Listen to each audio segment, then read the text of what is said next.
That didn't go well, so he's trying with the Baltimore Colts. And indeed, the Baltimore Colts looking for help wherever they can get it. They traded their quarterback Bert Jones for the Rams, number 1 and 2 draft picks. They cut Herb Orvis the first week. Greg Landry, the quarterback, was released the first week. Mike Wood, tragically paralyzed from a shooting in Cleveland. We'll outline some of the other problems this Colt team has. The Colt team that was 2-14 a year ago. We are underway. The 20th annual Hall of Fame game. Dan Meyer hangs it up to the 5-yard line, and this will be Morgan Reeves. Out over the 20 goes Reeves. Hit there. Rebounds up over the 20. Coming onto the field first. An 8-year veteran. You might recall most of those years spent with the Oakland Raiders, holding a football primarily. Very little action. He went to Buffalo in 1980, was cut at the beginning of the season last year by Buffalo, backing up Joe Ferguson, and was picked up late in the year for Baltimore. Started one game against Dallas. The Colts lost that game 37-13. David Hum is in there. Curtis Dickey, an excellent running back, 33, along with Randy McMillan, 32. Those are the setbacks. First and 10, the Colts at their own 25-yard line. The big tight end in motion as we watch Curtis Dickey right side. He moves out of the 25 to the 27-yard line. Defensively, the 3-4 now in his second full year for the Minnesota Vikings. Holloway, White, and we have Mulaney. Those are excellent linebackers. Believe me that on the outside, McNeil and Blair, you wouldn't want 2 finer linebackers. And Scott Treadwell, middle on the left side, he is something to watch. Tommy Hannon, local youngster, played his high school football at Massillon High School in nearby Massillon, Ohio. Will be in free safety. Second down and 8. Ray Butler is one wide receiver. He splits wide to the right. He's number 80. 84 is Randy Burt. Single setback is McMillan. He gets the call right side, and McMillan struggles up close to the 30-yard line. It'll be third down 5. Should dictate a passing situation to the Baltimore Colts. Warm day, as Howard mentioned, top of the show, 83 degrees. Doesn't sound too hot for many of you located around the country, but nevertheless the humidity is up there, and these football players are tired. They've been going on 2-a-day schedules. Frank Cush has been very tough throughout the training camp, as Howard also outlined, and Bud Grant, uncharacteristically, has been very tough in the Minnesota Vikings training camp. His third down, we'll call it a little more than 5 for the first. Hum is back, lunges back out to the left, tries to get the ball out to Randy McMillan, deflected, incomplete, and Baltimore fails to pick up the first down on their first series of plays.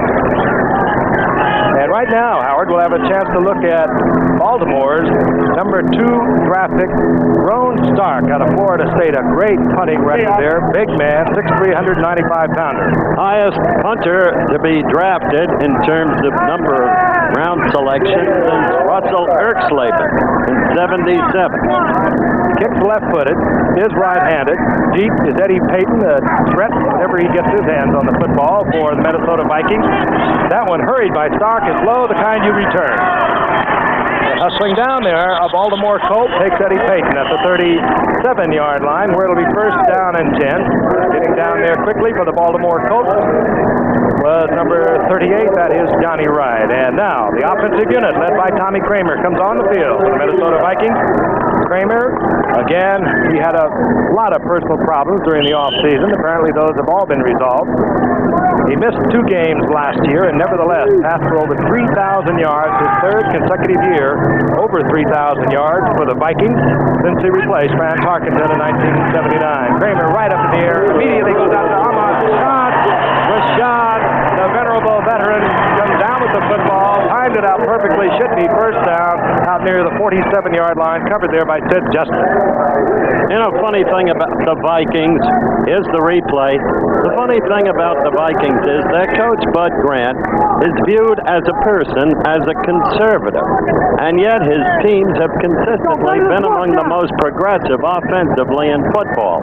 Bud has, I think, maybe the most diversified offense in the league. You know that, Giff? He does, and indeed it will be helped by Darren Nelson, their rookie, number 1 draft pick out of Stanford, a great running back, and like Ted Brown, a gifted receiver. The Vikings like to put it up in the air.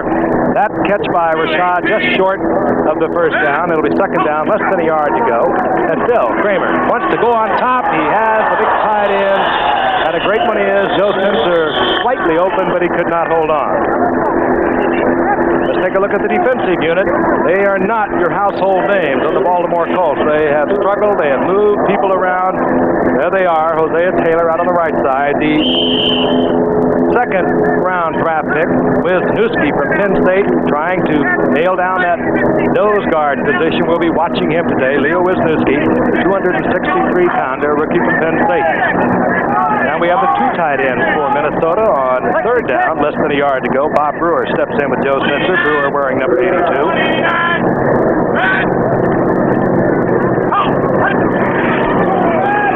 And off goes to Ricky Young, and a defensive surge by the Baltimore Colts defensive unit turns Minnesota back from their first down. They had a second down and less than a yard.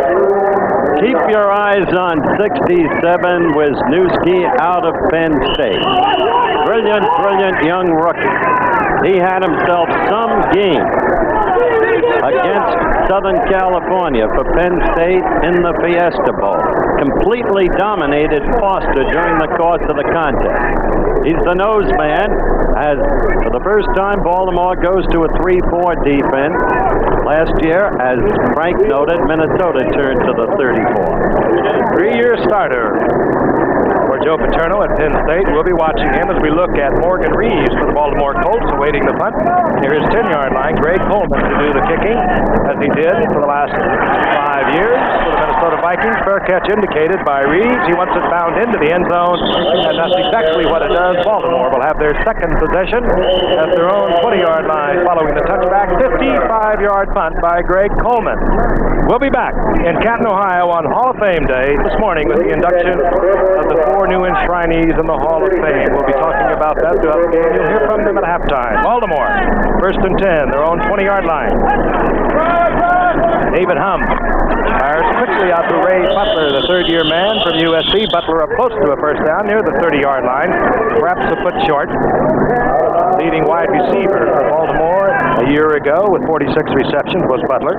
Repeat, you won't be seeing Roger Carr. He's at home in Cotton Valley, Louisiana, under suspension. The Colts are not making any effort to trade him, although it's clear they'd be receptive to an offer that they considered worthy. Whatever his fault, Carr is a quality player. Second down, less than a yard to go.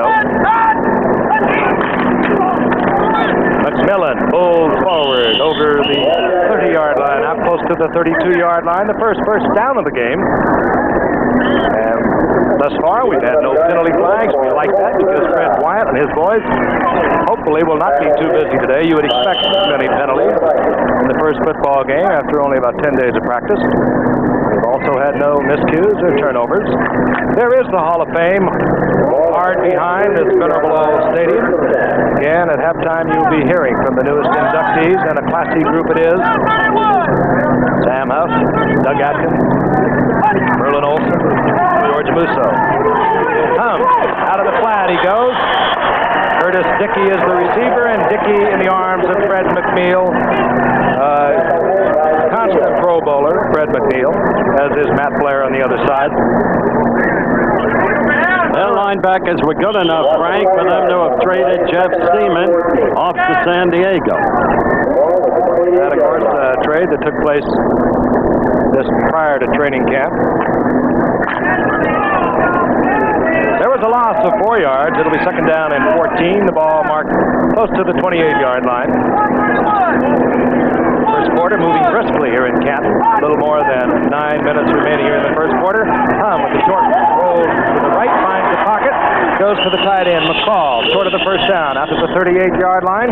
It'll be third down and about 4. Scott Studwell, number 55, there defensively for the Minnesota Vikings.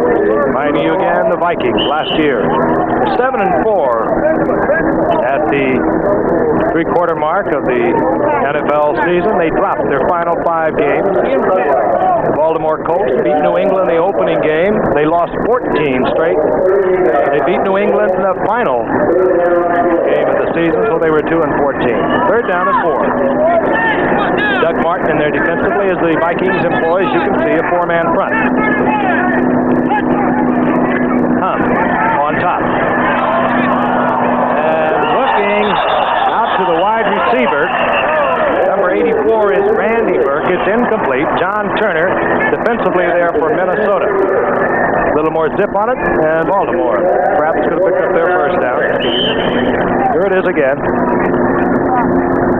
without the arm strength to get the ball, at least at that point, to Randy Burke. Now we're going to see Roan Stark, who hurried his first professional punt a few moments ago. Let's see if he'll settle down a little bit. He had a marvelous record at Florida State. 46-yard average last year. As we look down on the field and pick up Eddie Payton. Actually, we have Smegelty in now punting for Baltimore, so Stark gets a breather, and Smegelty really bangs this deep. He really did. Payton from his 11-yard line, and a flag is down. The first flag of the game is Payton. Takes it straight ahead up close to the 24-yard line on a 51-yard effort. Made 50 remaining in the first quarter. Minnesota has a first down and 10. The ball inside their 25-yard line. Tommy Kramer remains the quarterback of record, but Grant said he'll use mostly veterans today. Kramer goes to Brown. Brown out of the backfield as he does so well and so often for the Minnesota Vikings. He gets out to the 30-yard line. It'll be second down and 4. And there is Art Schleicher, a rookie out of Ohio State, 6'2", 210-pounder, of course, the second first-round draft pick of the Baltimore Colts. We'll have more on Art later. He had a number of tryouts, a number of teams found him wanting. I remember a day at Cowboy Stadium when they had in the top 100 college football players, and 5 teams were examining him, and they didn't like him. But the Colts did. A man named Bratkowski very much involved. Zeke Bratkowski. Second down and 4. This is Brown. He squirms along the line of scrimmage, finds a little bit of an opening, comes up short of the first down by perhaps a yard out near the 34-yard line. Barry Krause, defensively for the Colts, was there. It should be third down and 1. And we told you about the 214 record of this Baltimore Colt defensive unit. It's interesting to note that they were the lowest team in the league in quarterback sacks of a year ago. They had 13. New England was next lowest with 20, and both of them were 2 and 14. That much for a first down. It'll be third down for Minnesota. That's a fellow named Mike Pake, quarterback whom Frank Kush knows very well, who's showing very well in training. 29 touchdown passes he threw for Arizona State. Arizona State. That's how Kush knows him so well, and it's a stiff competition between Mike and Art for the rookie quarterbacking role. Less than a yard for the first down. Ricky Young, 34. Ted Brown, 23. Setbacks in motion. Joe Sensor. And this is Ted Brown. Big opening to the outside for Brown. Steps out of bounds after picking up the first down. He's at the 46-yard line. It was Kim Anderson, the free safety, in there for Baltimore, replacing an injured Nesby Glasgow. Watch the replay here, and watch particularly the blocking. That opens things up for Ted. There was a beauty right there. Larry Brazil, number 47, you saw defensively for Baltimore, got himself caught inside, and Ricky Young really trimmed him. Earlier we showed you Brown's statistics for last season. He had a tremendous year. Cleveland Carl Rosby is being administered to on the field for the Baltimore Colts. Shaken up, appears to be all right. He'll leave the game, however. Timeout has been called here in Camperstown for the Minnesota Vikings. We have no score with 7:34 remaining in the first quarter. Minnesota has the ball inside their own 46-yard line. Ahmad Rashad, Sammy White lots to the left. Barry LeCount, who had a fine year last year for Minnesota as the third wide receiver, split to the right. Single setback is Ted Brown on first down. White in motion. Kramer puts everyone into the pattern. He draws the crowd. And Sammy White has the football in open field. Taken from behind at the 31-yard line. Defensively there by Sid Justin. Right there you saw the skills of Tommy Kramer, why he's so good as a quarterback. Earlier I talked with his coach, Bud Grant, about Tommy. Here's that talk.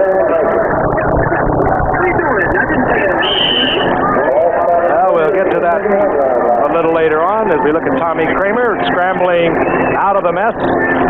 He put every one of his receivers into that pattern. That drew a crowd in the pocket. And Tommy Kramer, agile as he is, stepped back up inside. Found Sammy White and Minnesota in Baltimore territory inside the 37-yard line. Ted Brown, single setback. Count to the right. Shot and White to the left, and Sensor in motion. Kramer, a lot of protection, and he had LeCount briefly as count and worked himself free in front of Larry Brazil. Now let's get to that talk I had with Bud Grant about Tommy Kramer. Since Tommy Kramer apparently developed a chemical dependency on alcohol, apparently, are you satisfied that he's back, that he'll be up to par? Oh, yes. Tommy had a great year last year, and it's a very difficult distinction between abuse and dependency. Even the people who counsel have a tough time with that terminology. We think that we've caught some of these things in the bud, and Tommy's been just great, and he's been an example not only to people on our team, but I think people around the league. Tommy Kramer on second down and 10 finds Ted Brown out of the backfield. As you heard the words of Bud Grant speaking about his number one quarterback, Tommy Kramer, who had a tremendous year last year. Now, Kramer appears to be shaken up a little bit. Looks to the sideline. Now he picks up the play, being brought in there by Ricky Young, but Brown picks up the first down. Inside the 20-yard line, it'll be first down and 10. No score, 6:32 remaining in the first quarter. Quite a distinction Bud drew between abuse and dependency. Yes, he's going to play for a man. Well, you couldn't pick a finer one to play for than Bud Grant. Very fair in every way he deals with players. His 34 to the right side. That would be Ricky Young and Ricky Young. 3 yards. Second down and 7.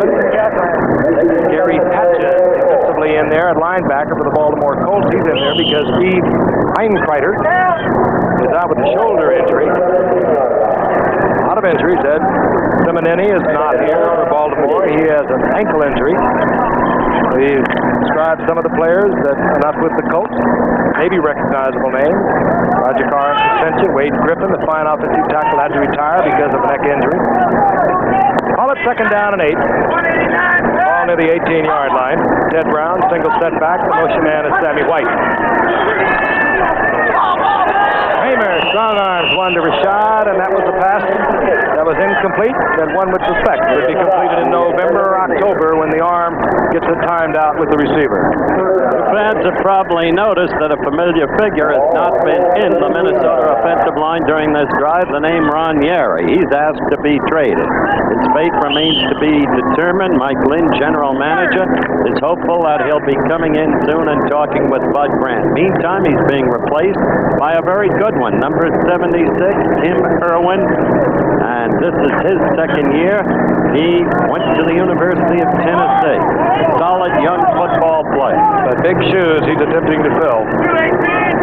Third down and 8 for Minnesota. Good protection for Kramer.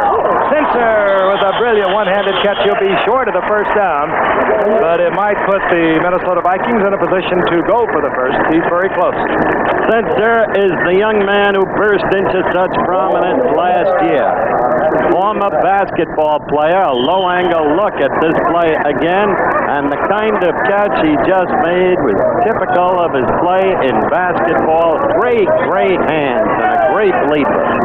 79 receptions a year ago, setting an NFC record for tight ends. Joe Sensor coming up a couple of yards short of the first down. Out comes the field goal unit.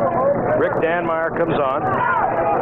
Steve Dills will place the ball down near the 19-yard line, so we'll have a 29-yard effort. 6 of 7 inside the 30 a year ago with Rick Danmeyer. And he doesn't spoil that record as he puts Minnesota on the scoreboard first. Vikings take a 3-0 lead at 4:46 in the first quarter. And we'll be back right up top. Azuma Nelson, 2 great fights next Saturday in ABC's Wide World of Sports.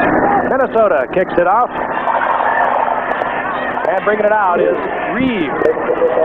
He's Ordonez. Put the ball into the air for Minnesota, and Morgan Reeve ambled out close to the 20-yard line. It'll be first down and 10 for the Baltimore Colts, who now trail 3-0. Coming all sides here in Canton, Ohio. What a week it's been for these people. This morning's parade through the city of Canton, Ohio, with the enshrinees on their various floats, drawing over 250,000 people.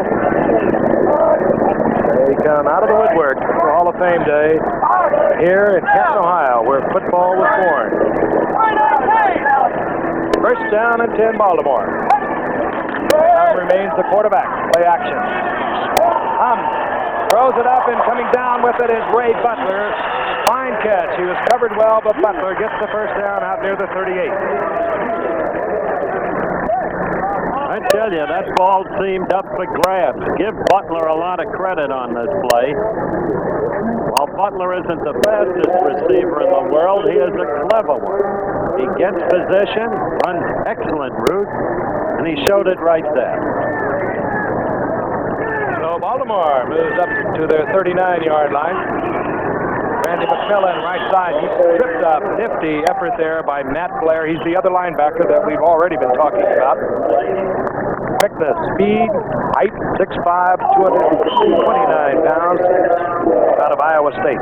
Never forget when he was a rookie, Sir Francis was still quarterbacking the Vikes. He said, "You're going to see a kid from Iowa State going to make your head spin." Truly great player. He has spun a few heads. Second down, long 12 for Baltimore. Loss of about 2.5 by the play of Matt Blair. David Hunt back once again. As the open man, it was Randy Burke, and Randy Burke was really level there. It was Tommy Hennon, the free safety. Here is Burke, the fifth-year man out of Kentucky, trying to take over the spot held by Roger Carr a year ago. If you get up after that lick, you're a pretty tough football player. Take over Carr's spot, you need his attributes, one of which is terrific speed still. Although Carr is a veteran, he still has the great foot speed and marvelous hands. Burke doesn't have that kind of speed. Third down, just about 13. Hum back. Finds the open man with Randy McMillan, and Hum not quite showing the poise he needed to get that ball to McMillan, who in all probability would not have been able to pick up the first down. Bud Grant looking on, now in his 16th year as head man, as the punting unit comes out for the Baltimore Colts. Rick Partridge, a name familiar from days with San Diego, New Orleans, now vying for a punting job of the Baltimore Colts, who used the number 2-round pick to pick up Roland Stark. Odds are not too good for punters for the Baltimore Colts.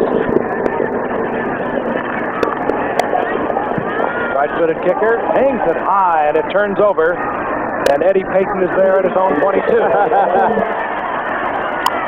And Eddie Payton works his way out to the 35-yard line, where Minnesota, with a 3-0 lead, will have good field position.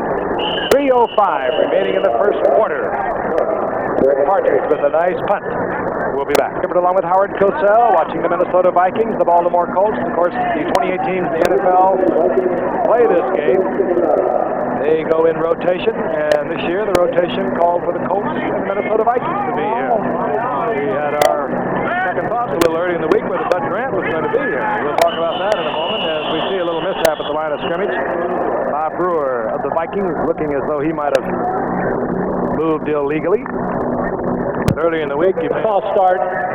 Fred Wyatt points out the false start, but early in the week you might have read or heard that Bud Grant was going to, as we look at the official, Bud Grant was not going to do the coaching unless they were paid for it. I guess they worked that out, Howard. 61.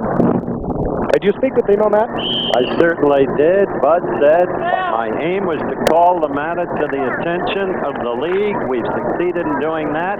Lamar Hunt has promised total support for our position at the league meeting in October, when he said, I expect the matter to be resolved." Bud Grant's position. First down, 15. Tony Galbraith, 32 rather, is in, set back, and we have another player that moved too quickly. Sammy White does not hold on. The pass to Tommy Kramer. We had a quick movement, again by a wide receiver for the Minnesota Vikings. I guess you could say when Bud Grant speaks, and he doesn't do that often, people do listen. Yes, they do. Nor does he speak with forked tongue. Fred Wyatt indicating the penalty against the Minnesota Vikings. And the current leaderboard out. Although he might have popped down for the game, Frank. Pops in most everywhere, doesn't he? Usually in Miami. I understand he's got a great book out. Catcher in the Rye. W-R-Y. Funny. As Bob said, if you don't read it, destroy it. He needs the revenue. Second down and 15 for Minnesota.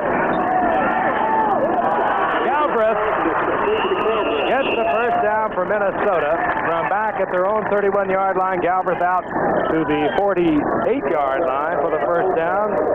Slimmed down Tony Galbraith, acquired from New Orleans a year ago when he came into camp about 20 pounds overweight.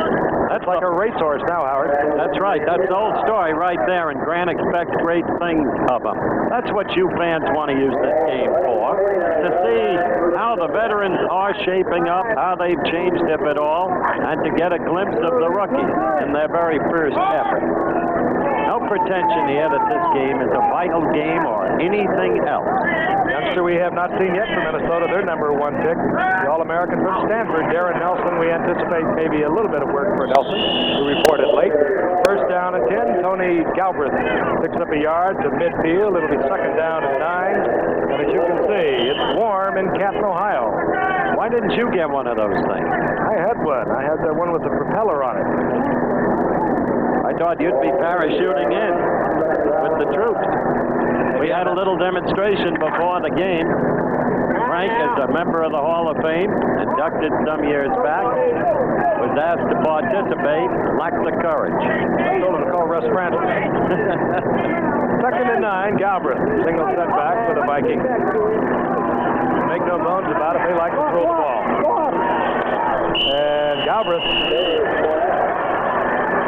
Jarvis Redwine, the intended receiver, flag goes down. Indicated against Baltimore.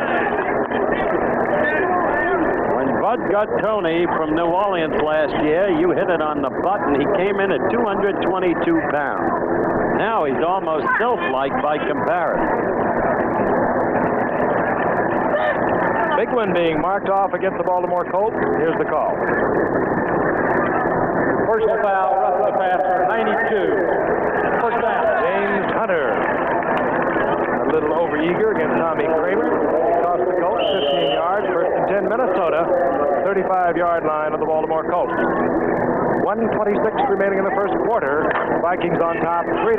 Rick Danmeyer hitting from 29 yards out on the field goal for Minnesota. Galbraith 32, Jarvis Redwine, a second-round pick of a year ago out of Nebraska. Those are the setbacks. Kramer, play action, looking deep. And Tony Galbraith did not have the legs in the summer he'll have in the fall, and he could not run under it. Again, pointed out, these players are working twice a day in the heat of their various training camps, and it takes an awful lot out of you. Let's take a look at Hunter as he roughs Tommy Kramer. I would say that's a reasonable call. Tommy Kramer might agree also. Sam Harrell comes in, number 36 for the Minnesota Vikings, a setback, joining Jarvis Redwine, who I guess one would have to say was a bit of a disappointment last year for the Minnesota Vikings. He had only 5 attempts rushing, did Jarvis Redwine, as a prolific ground gainer for Nebraska. That was unexpected. White is overthrown, upended at the 12-yard line, incomplete. Getting into the action was Jeff Delaney, number 34, and Kim Anderson, number 26. Tell you, when you're a wide receiver, a lot goes through your head. And if you do not concentrate on the football, now look, White knew he was going to be really hammered here, and yet he still managed to come down with this ball with one hand, even looking at the defenders who were going to upset him. Third down and 10. Out to the left goes Sammy White.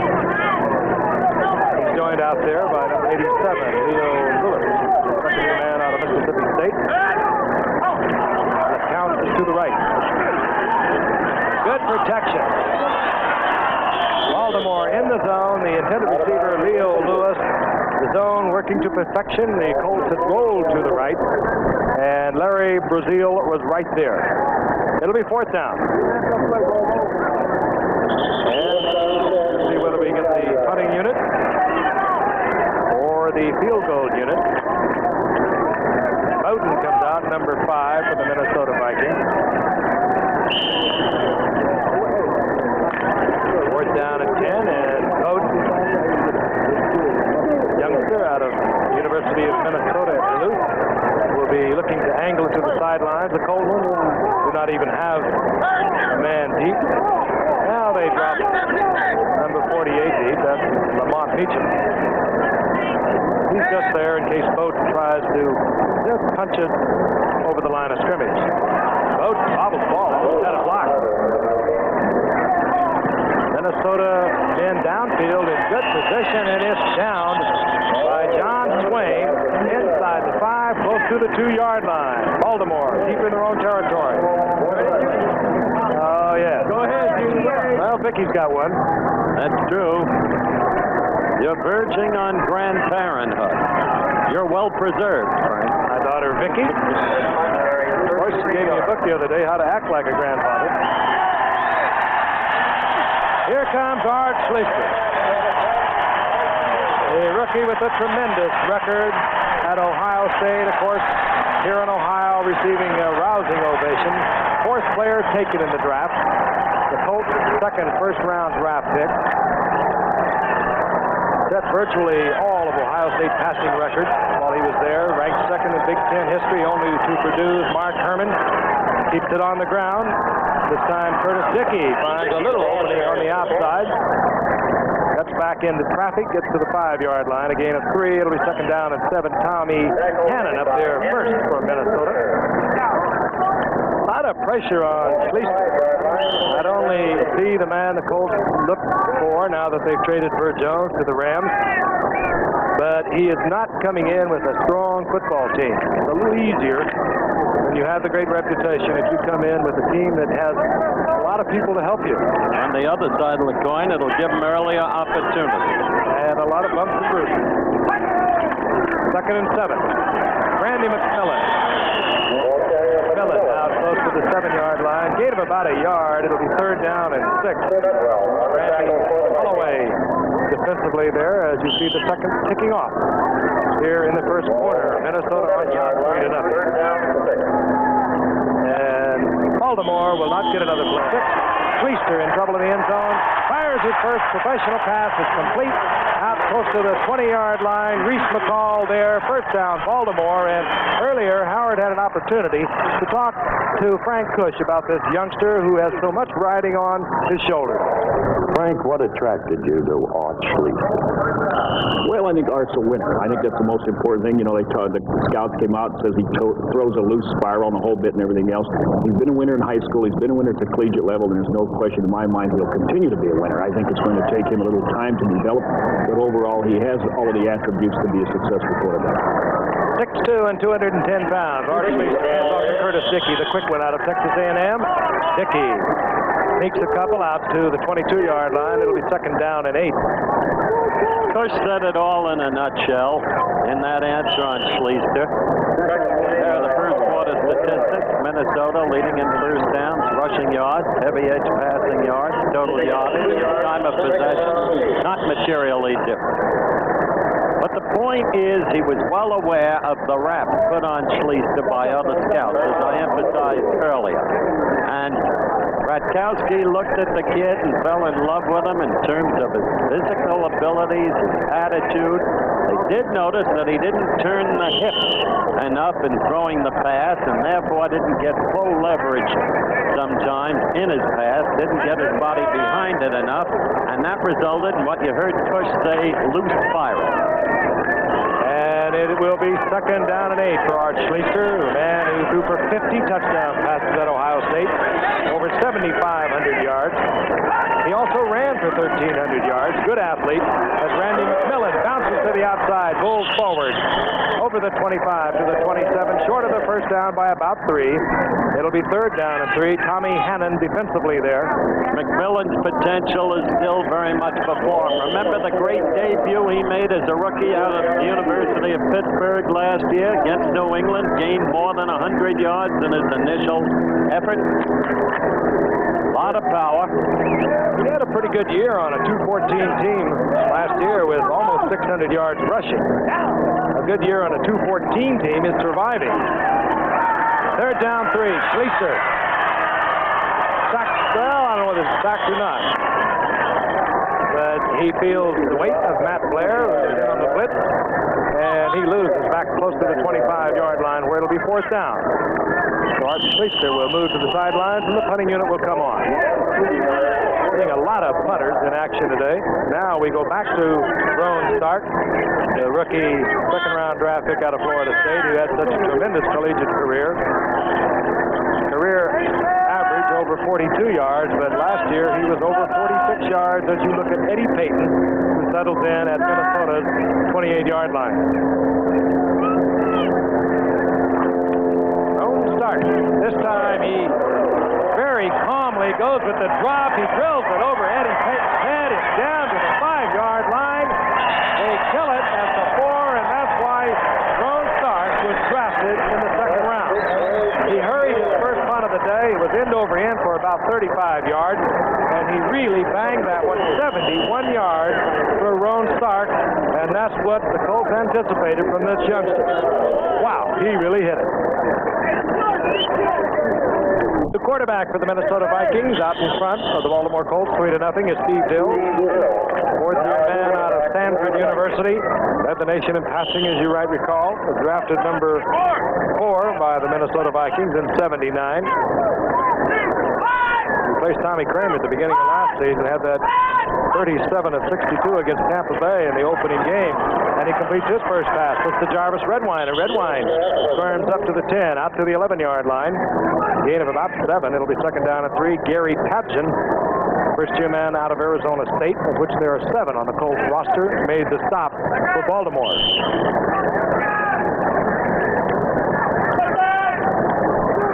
Jarvis Redwine, 5'10", 198-pounder.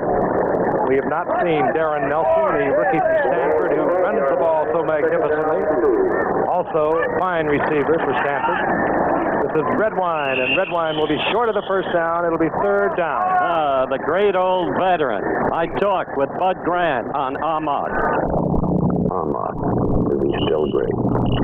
Yes, he's one of our leaders, and by example, he's still, he's 32 years old, but he still has the range and can get the ball and do things with the ball, and when it gets down to the tough parts of the game, that's when he shines. I mean, he has that great ability to rally himself and make plays that many people can't make.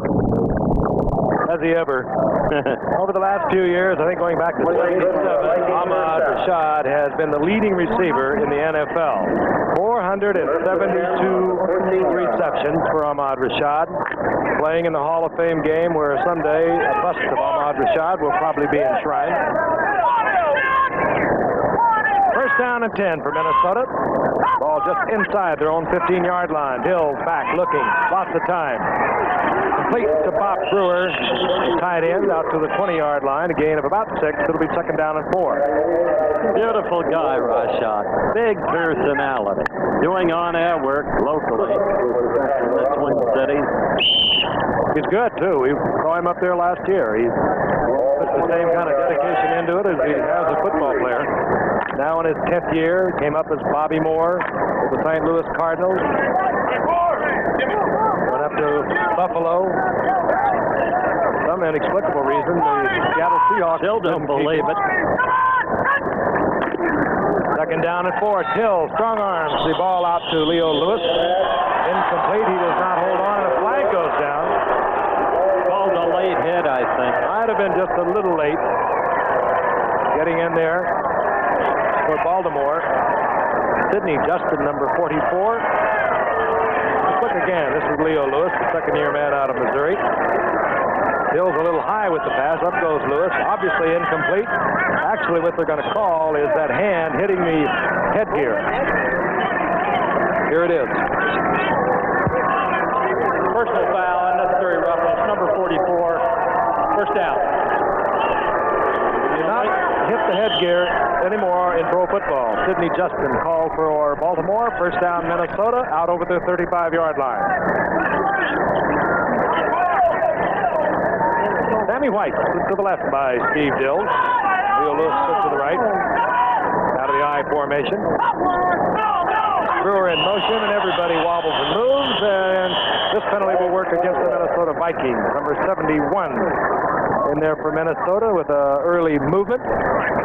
Bill Stefanos.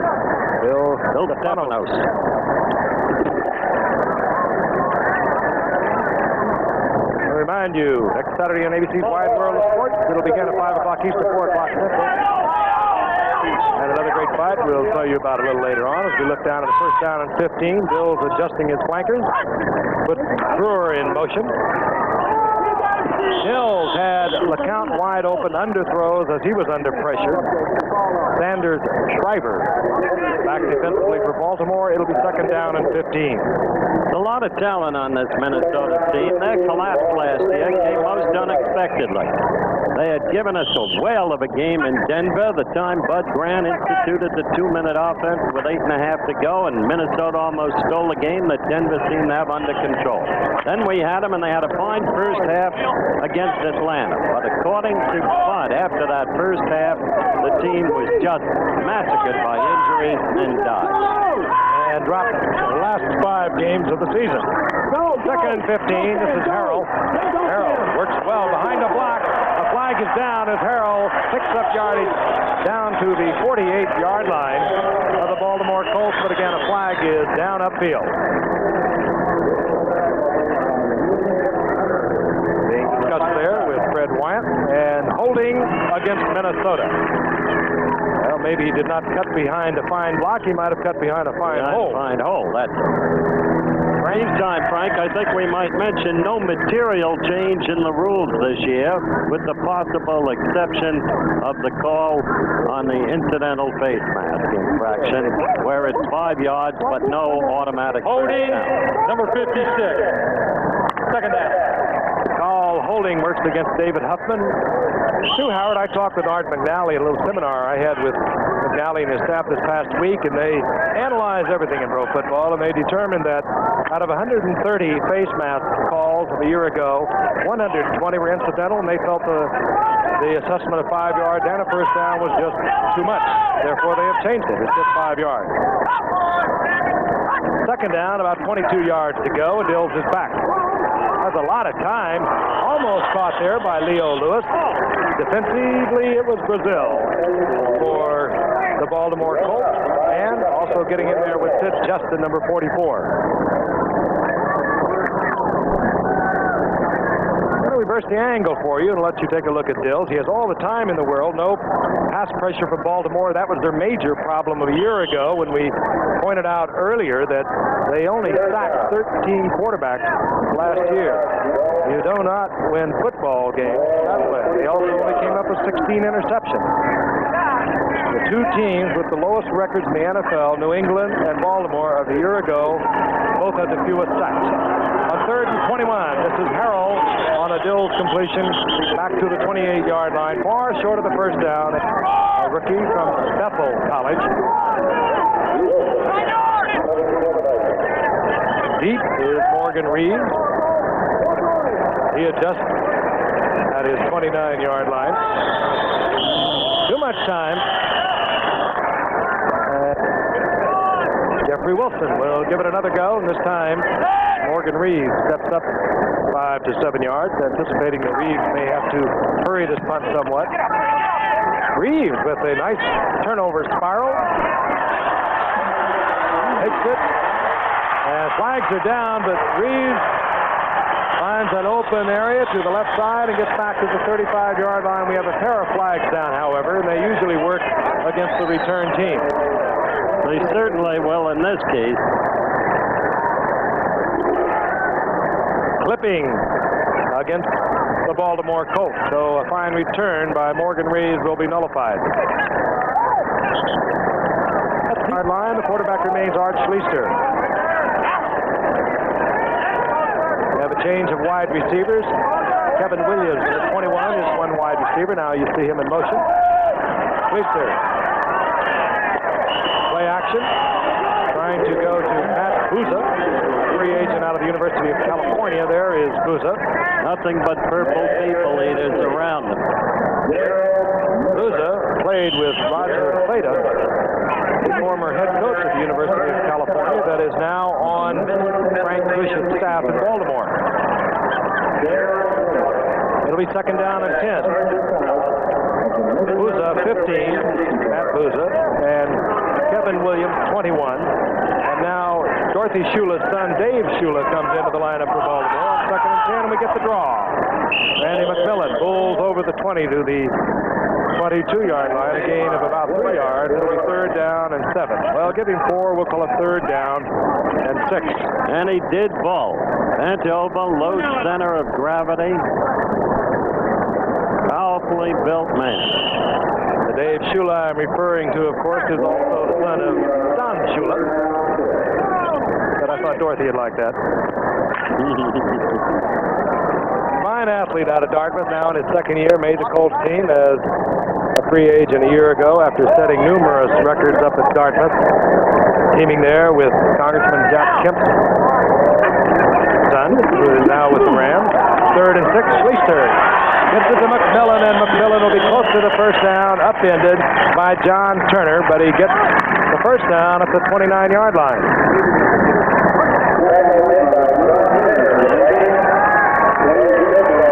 Okay, Schleister. There's Randy McMillan, 220 pounds, as Howard said, built low to the ground. Tough, yes he is. Had 50 receptions also to go with his nearly 600 yards rushing a year ago. That's the most ever by a Baltimore rookie. And McMillan picked up the first down at the 29. Schleister back. Has a lot of time, and he gets the Booza. Booza close to another first down. Matt Blair made the stop. Schleister now moving his team. Meantime, I talked with Frank Kush. Mythology attends every professional football league. There is a long-standing notion in the National Football League that a rookie quarterback can't win. What's your rejoinder? Well, I disagree with that. As I'd mentioned, the two young men we're talking about, Pagel or Schleister, they have been winners. They know what it takes to win. The experience factor certainly has to be there, but overall, I feel that they have the attributes, the qualities that are going to make them successful. And as I said earlier, what we have to do is bail them out when we feel that they're putting too much pressure on themselves. Frank Kush, who will talk about winning as we look at a measure being taking place down on the field. And it'll be first down for Baltimore, but Frank Kush knows about winning. Controversial, yes, but he was a winner at Arizona State over 22 years. 176 victories against 54 losses. Second winning percentage over that period of time, only to Bear Bryant. his comment on whether a rookie quarterback can win in this league. And he included Mike Pagel, as you know. On first and 10. Schleister with nifty footwork gets out of trouble. Makes the completion, albeit for about a yard, to Zachary Dixon. Seconds ticking away here in the first half with the Vikings on the scoreboard with 3 points. They lead 3-0. And we have 6 minutes remaining in the first half. Tell you this about Frank Kush, Frank. One doesn't have to like him, one doesn't have to agree with him, but he's accessible and he'll meet any issue and talk about it from his point of view. He will do that. I know you had a long talk with him yesterday, as I did. Very straightforward. Tough disciplinarian. He believes that that is part of football. McMillan does not hold on, and he is popped by Scott Studwell. No flags on the play. It'll be third down and about 9 yards.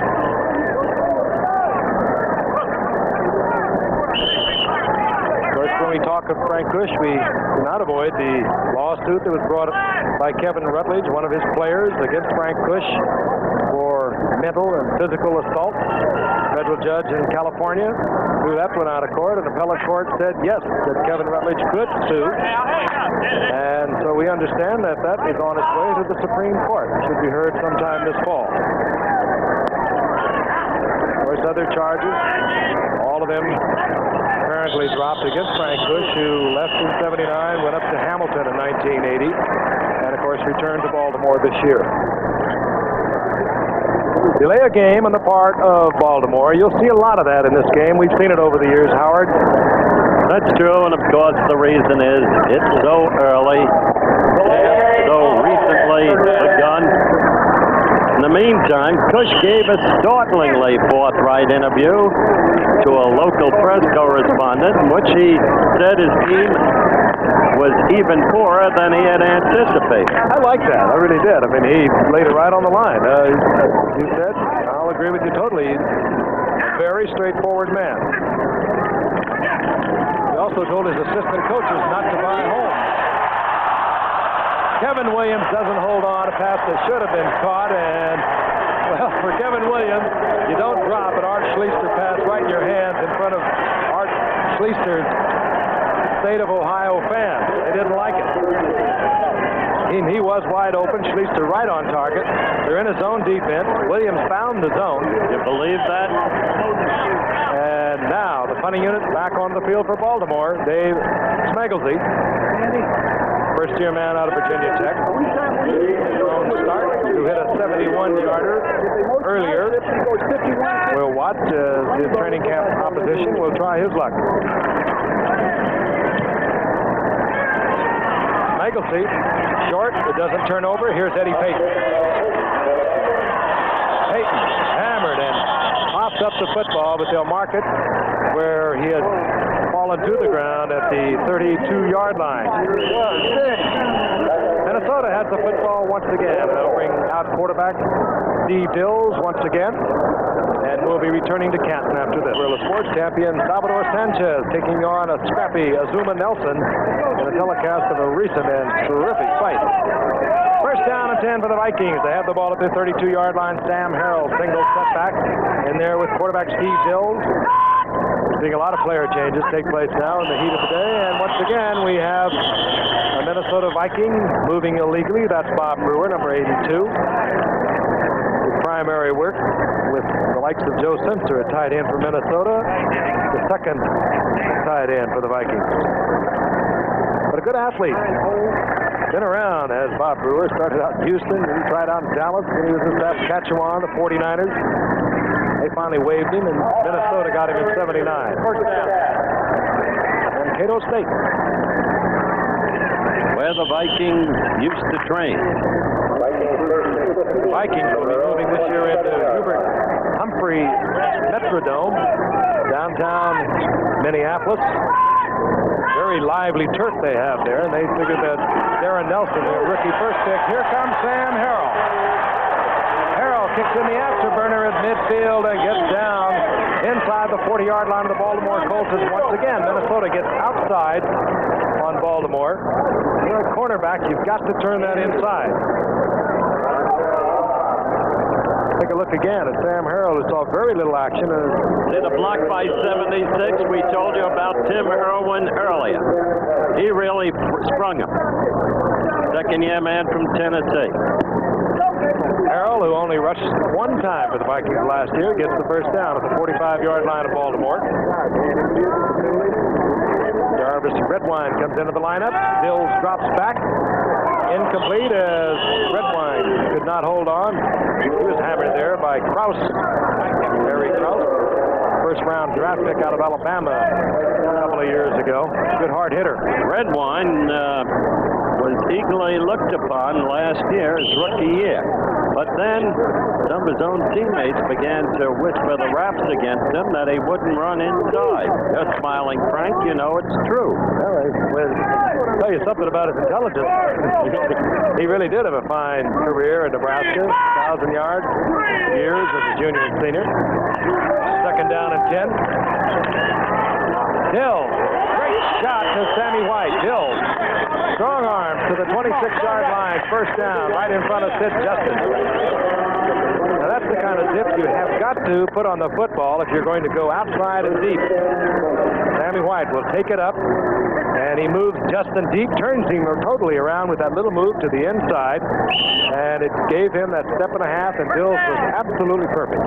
But even in a game like this, without real meaning to it, in terms of who wins or loses, a mistake. Kevin Williams' drop on Schleister's long pass opened the door for the Vikings. That it did.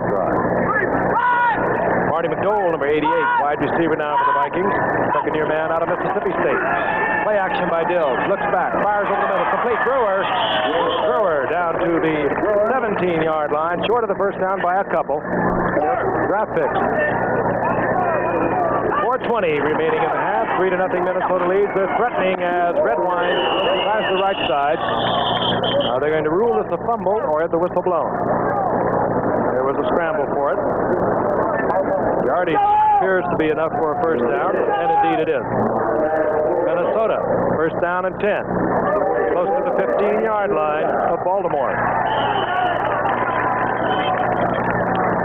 Last stand, an apparent show of solidarity in connection with the forthcoming potential strike threat. Timeout is called by Steve Dills. I respect that man, and that's an intelligence. Very simplistic answers to any questions, Bud Grant. Commenting on the drug situation as it prevails today in American sports. Ted Brown reverses to Sammy White. Sammy White with an open field. Sammy White, he's into the end zone. There was a Baltimore Colts that had a shot at him. Number 26, I believe it was. Kim Anderson slipped to the turf. 15-yard touchdown. A reverse from Ted Brown to Sammy White. Those kind of plays definitely are going to work against a young team. The first game of the season. You're not anticipating this. Here's Sammy White. I believe you'll see Kim Anderson there. He had the final shot. He slipped on the turf, and Sammy White into the end zone to extend Minnesota's lead. Rick Danmeyer comes on for the conversion. Steve Dills will handle the placement. Center is Jim Hub.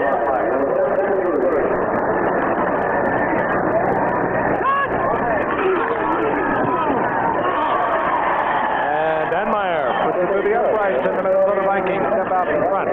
They lead 10-0 with 3:20 remaining here in the first half from Canton, Ohio. They'll look once again. The quick toss to Brown. The handoff to Sammy White. Watch it from the end zone. Good block. Dills, as a matter of fact, in front of it with the block. You'll see Anderson slip right there. Down he goes. White with a little move to the inside. Just enough to make Kim Anderson lose his footing. Touchdown, Minnesota. Sammy White, he does so much and so well for these Vikings. 66 receptions for this youngster last year, and when you have White on one side, Rashad on the other, Brown out of the backfield, and soon Darren Nelson, well, a lot of teams defensively are going to have a lot of headaches trying to figure out this Vikings offense. There's Sammy. 7-year man out of Grambling. Second round draft pick in 76. Has 40 or more receptions in each of the past 6 seasons. There are Pro Bowls thrown in there also. Have you been to the Vikings offices, practice facility, film room, and stuff? No, I didn't go. Last year, I think you went out last year. I understand it's really remarkable. It is sensational. Danmeyer to kick off.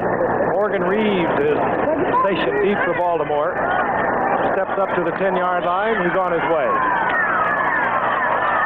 Reeves to the 30-yard line.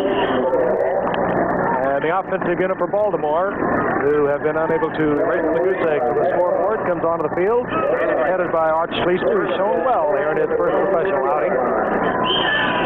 Had one drop, so that statistic would have been entirely different. That resulted in a punt, and Minnesota promptly took it in for a touchdown. Booza goes out to the left, along with Kevin Williams, number 21. A pair of free agents trying to make this Baltimore Colts team. Zachary Dixon, right side in deep trouble. Gets back up to the line of scrimmage. Dropped there by John Turner. It'll be second down and 10. Here's Zachary Dixon. He's been around a little bit, too. He started out in Denver, did Zachary Dixon, back in 79, with the Giants for a short while. Then the Eagles in 80. They dropped him. And Baltimore picked him up in 80. And a backup man to Curtis Dickey and Randy McMillan. Second down and 11. Schleister calmly looking for the alternate receiver. Had plenty of time. The receivers did not uncover. Schleister is sacked back at the 22-yard line. Robert Sinline, second-year man. And Elshire defensively there for Minnesota. On balance, though, reflectively, Schlichter has not looked too bad. Kept a decent amount of poise. He was still hurt by that drop by Kevin Williams that led to the Viking earlier drive. He's been working with, well, we would call them second-rate, but certainly marginal receivers. Ray Butler, who is just back into the game, has been on the bench. And this is Butler, and he completes the pass for Schlichter out to the 38-yard line. It's short of the first down, so that will bring up fourth down and short yardage. And we see a punter coming onto the field. Whether or not Frank Fish chooses to punt, we'll wait to see. This is Rick Partridge coming out. It'll be fourth down and 2. Baltimore down by 10. And we have a Minnesota Viking call timeout. All right. You realize the game we've got for a season opener? Oh, September 13th, Pittsburgh at Dallas. What an opener. Awfully nice of Tom Landry to come up and be the presenter for Sam Huff today. Sam, of course, one of the enshrinees, one of the newest 4 to go into the Hall of Fame today, along with Merlin Olsen, Doug Atkins, and George Musso. That's the kind of guy Landry is. Yep. He left his training camp, flew in, got in at midnight, and he was here as a presenter with Sam Huff, his old middle year for the Steelers with that kid. Partridge, it goes off the side of the foot. Deep with Eddie Payton, but Partridge can only nub it down to about the 23-yard line. Clock stops, 2:07 remaining in the half. We want to remind you those 2 preseason games that we spoke of a few moments ago. They will be brought to you live at 8:30. Cincinnati against Green Bay at Milwaukee, August 20th. Philadelphia against Atlanta, August 27th. Again, 8:30, and of course we'll be back to our Monday night time with Pittsburgh and Dallas, September the 13th at 9 o'clock. First down at 10, Minnesota. They lead 10-0. 29-yard field goal by Dan Meyer and a 15-yard touchdown run by Sammy White on a reverse. Hill and Jarvis Redwine should have had that, but he does not. It'll be 2nd and 10. Started the first 2 games of Minnesota's season last year. 2nd down and 10. Sam Harrell, single setback. Hill, short drop, goes out to Bob Brewer. Brewer has the first down, steps out of bounds, stopping the clock with 1:57. And Minnesota will have a 1st and 10. They're out over their 40-yard line. Bills will move over and have a word with head coach Bud Grant, and we'll first down and 10 Minnesota with 1:57 remaining in the half. The ball at their 41-yard line. The Vikings lead 10-0. Sammy White is in motion. Hill trying to get the ball to Marty McDowell. Good defensive play. Out there by Jeff Delaney. It'll be 2nd down and 10. Spoke of the 2 starts for Dills at the beginning of last year. Mentioned also in the opening game. That's what I was referring to. 62 times he put the ball in the air. And we saw him briefly in our game against Oakland, Howard, as you can recall, until he was knocked out of that game. And we saw a youngster out of East Texas Wade named Wade Wilson. They had to put him in. They're in desperate shape at the time. Bill, of course, damaged his shoulder and went on injured reserve after that. Sam Harrell, right side. A yard and a half. It'll be 3rd down and long. Seconds ticking away. Minnesota apparently now content to work on the clock. They're not hurrying their offensive huddle. 3rd down and 9 as Bud Grant is on. What a winner this man has been.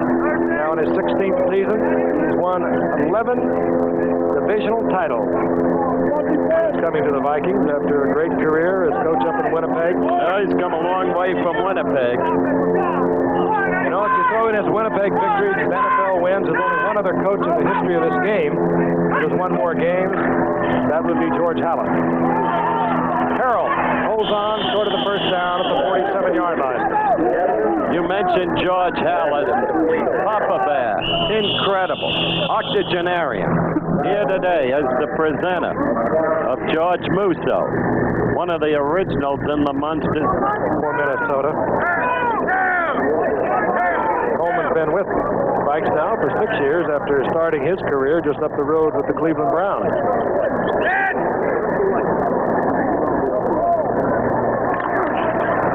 Coleman hammers one high. A flag is fallen to the turf at the 15-yard line as Reed works himself out to the 27-yard line. But again, a flag is down. Could have an illegal man downfield. We're going to have delay a game. And with 46 seconds remaining here in the halftime, let's see what the Baltimore Colts decide. Second quarter reflects what Frank touched on earlier.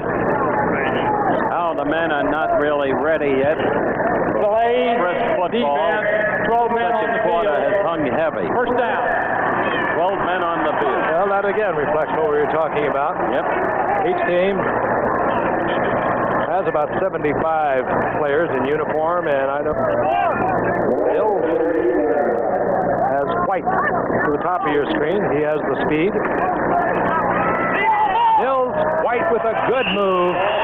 Terrific move by Sammy White on Larry Brazil. Veteran corner man for the Baltimore Colts. Sammy is playing surprisingly chipper football for a Watch game this. like this. Yeah, Howard, look at him. you've got to respect that speed. Now, he drives, looks inside. He turns Brazil around. We saw him do it a short while ago on the other side to fit Justin.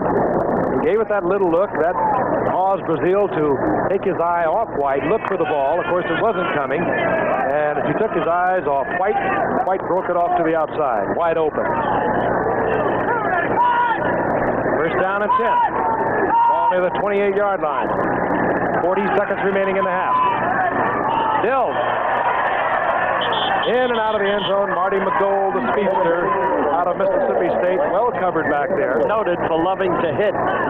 Baltimore has another defensive back from the Rams. Jeff Delaney's been playing a lot today, number 34. On second down and 10. Bill. Brewer to the 20-yard line, short of the first. And we should get a quick timeout call by Minnesota, and we do. So we have timeout on the field. A long two for the Minnesota Vikings. 26 seconds remaining here in the half. You saw the movement, flags fly. Bob Brewer a couple times now. He's been in about 7, or rather Rick Danmeyer. Bills will be careful with it.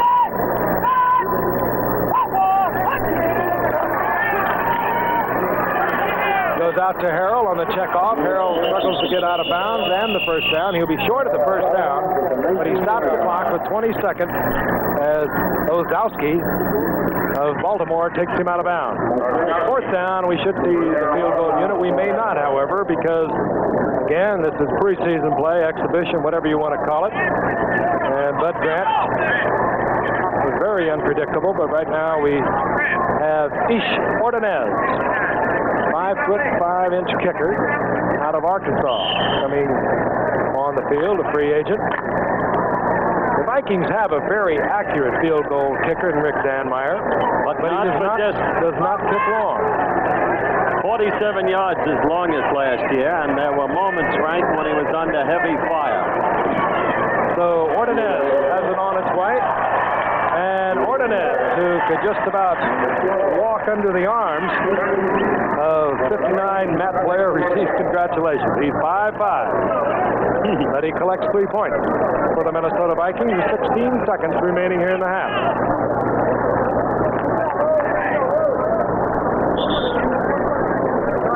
All right, we talked earlier about the problems in the league.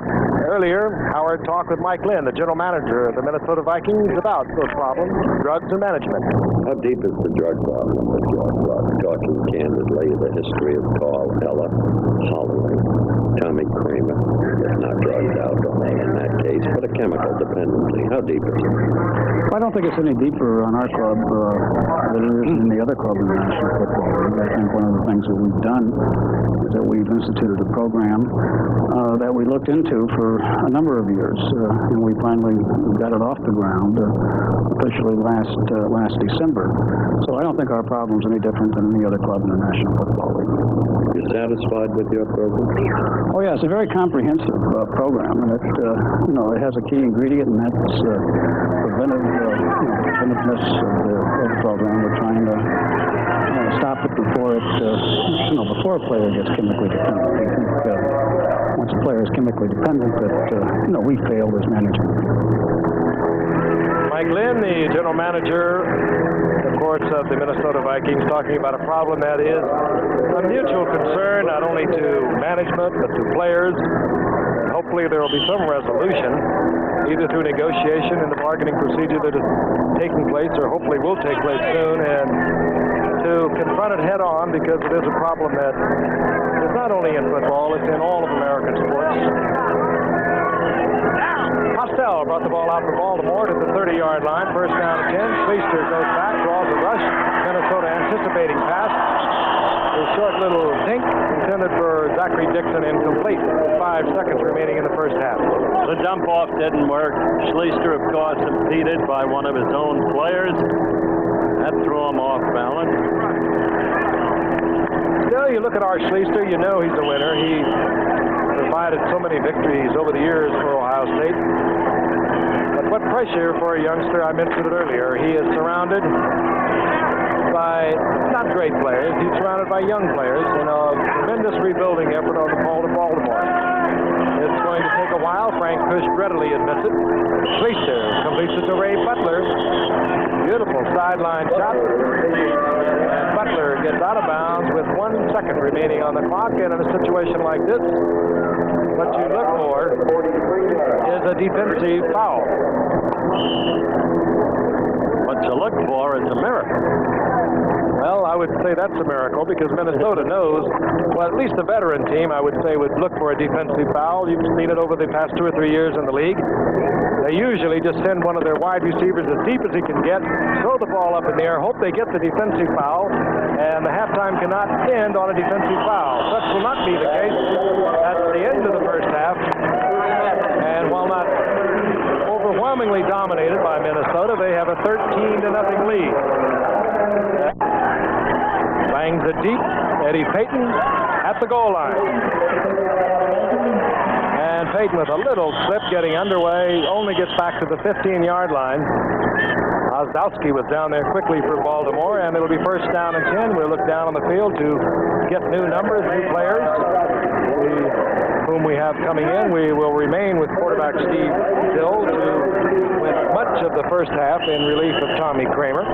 Ted Brown will see more action. Ted Brown comes in, number 23, and there with Ricky Young, number 34. Ted Brown, of course, with an absolutely remarkable year a year ago, over 1,000 yards rushing. He had 83 receptions, second to Dwight Clark of the 49ers in the NFC, and third only to Clark and Kellen Winslow of San Diego in the entire NFL. Clark had 85, Winslow 88.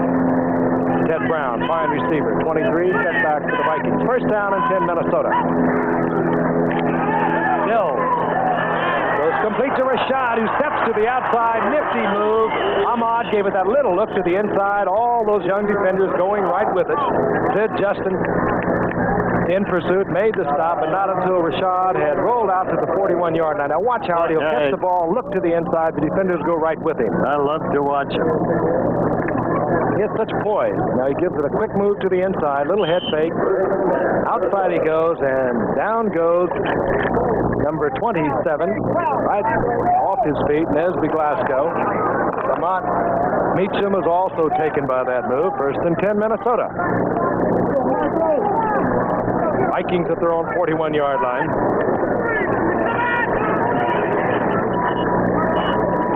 That's Sammy White back in the game and in motion. Ted Brown works to the outside. And again, the Colts do not steal off that outside. They need that linebacker to step across, strip the blockers out in front of it, the cornerback to come up from the outside and turn it inside. And here's Darren Nelson. That's the kid to watch. You haven't seen him yet today. You're going to see a lot of him this year, especially on artificial turf, which is what they've got in the Dome in Minneapolis. He is going to change the whole look of this Minnesota team, which already has probably the most diversified offense in the league. You know, you saw the yardage he gained rushing. He also gained total overall yardage of nearly 6,900, the best ever in the NCAA. Hills goes down. Good defensive move there. Point is, Frank, he'll go Nelson well deep as a receiver. He'll open things up in the middle for Kramer like they've never been opened up before. He has some speed. He'll for the 40. He'll produce double coverage every single time, especially on that artificial turf. And you got Rashad on one side, White on the other, and you got Spencer at the tight end. Anything to keep John McKay awake down in Tampa off the golf course. Could be the addition of Darren Nelson. He admires this young man a great deal, I know. Third down and 12. Bills after being sacked. This is Spencer. We just spoke of him. Finds the opening in the zone defense. Gets the first down, 42-yard line of Baltimore. Meacham made the stop. Frank, for a game like this, with both teams clearly not ready, as we look at Spencer and an ISO, one gets the feeling that this Minnesota team is being underrated because of last year's problems and collapse. They've got a lot of people, and they're going to be a very difficult team to beat in that Central Division of the NFC. The one spot we touched on, Ron Yeri has not reported, presumed retired by head coach Bud Grant. That's how he put it. Yeri wanted to close his career out on the West Coast. He's 36 years old. And that may not be possible. So that right tackle is the one spot that Bud Grant might be concerned about. You saw the movement at the line of scrimmage, the flags flying. McMillan of Baltimore, out of that great Pittsburgh team when Jackie Sherrill was there. False start, number 12. Jackie's now making more money. Texas A&M, Giff and I put together. Well, I would doubt that, frankly. That'd leave me out of it. It sounded good, didn't it? You're like Pac-Man chewing up those greenbacks. You're everywhere. First down and 15. Dills pulled away from the center prematurely. Going back.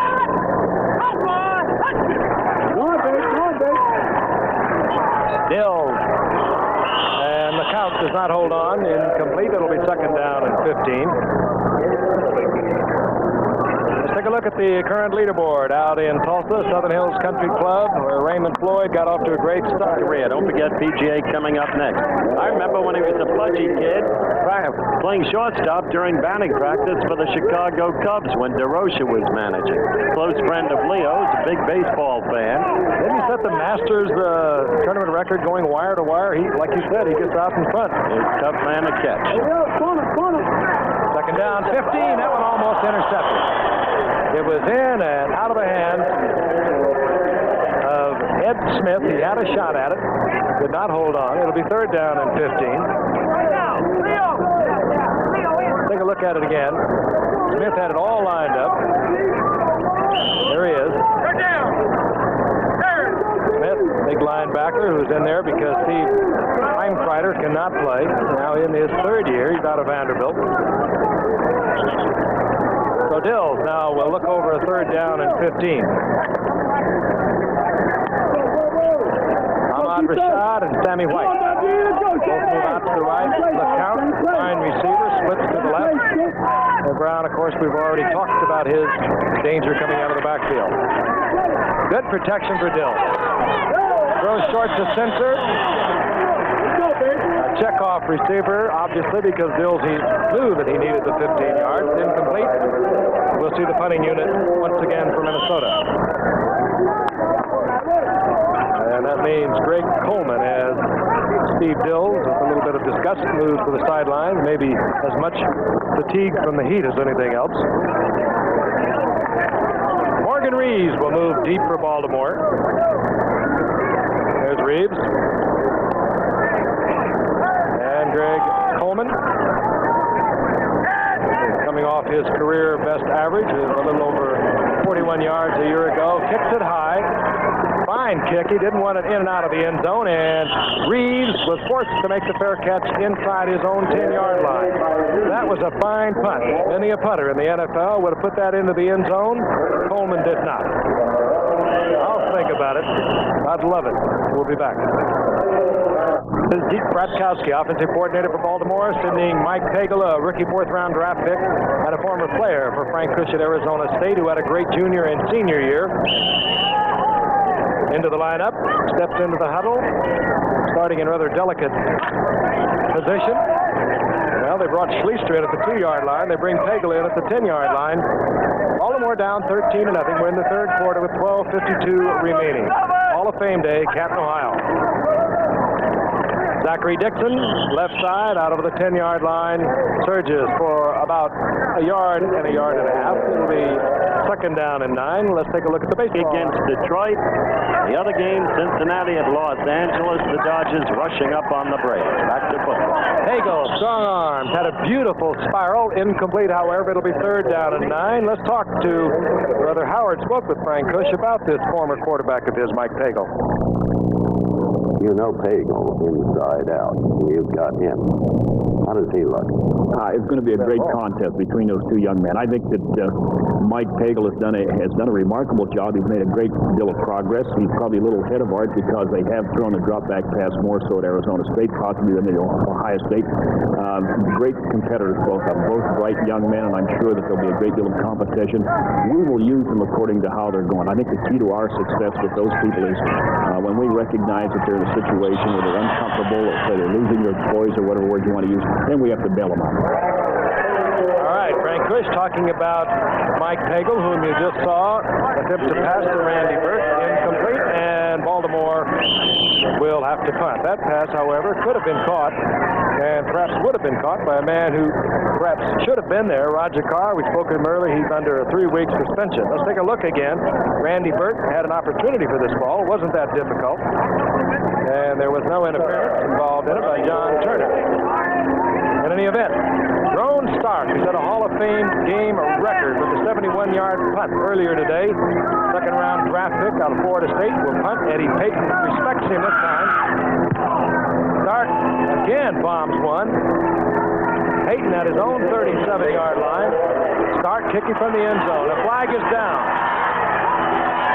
Payton finally gives up down around the 35-yard line on a 53-yard effort by Ron Stark. He thinks it's Monday night. We make a star out of that kid every game he plays that we cover. Well, he did help with a 98-yard kickoff return against Oakland. And it'll all be for naught as they'll bring it back. Illegal use of the hand by the Minnesota Vikings. Again, you just joined us. First game of the football season, the annual Hall of Fame game. This is referee Fred Wyant.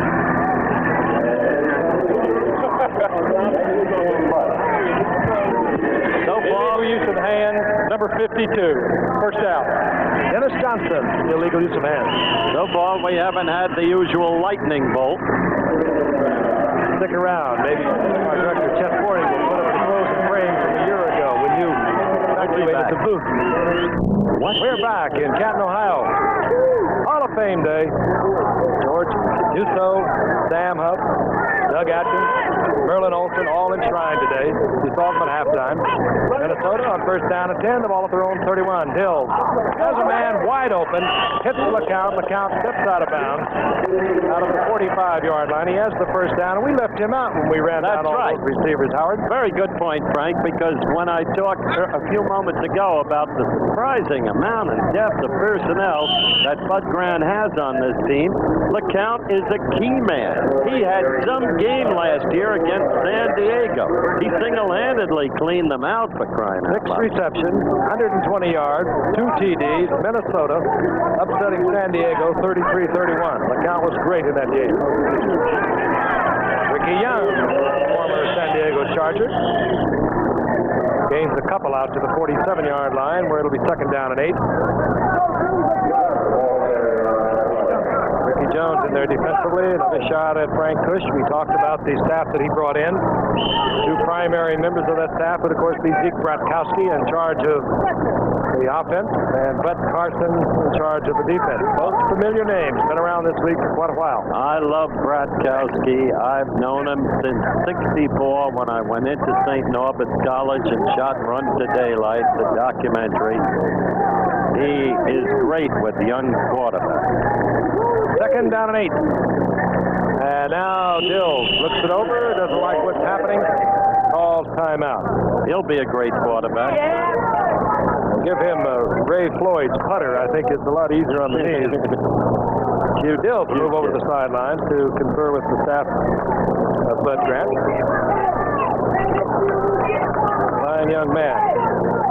Second down and 8. The count is again to the left. Rashad and White are split to the right. And they're all in the pattern. Dills. Rashad, he makes it look so easy. First down. Timed that yardage out beautifully. Works well with Dills. Gets to the 44-yard line.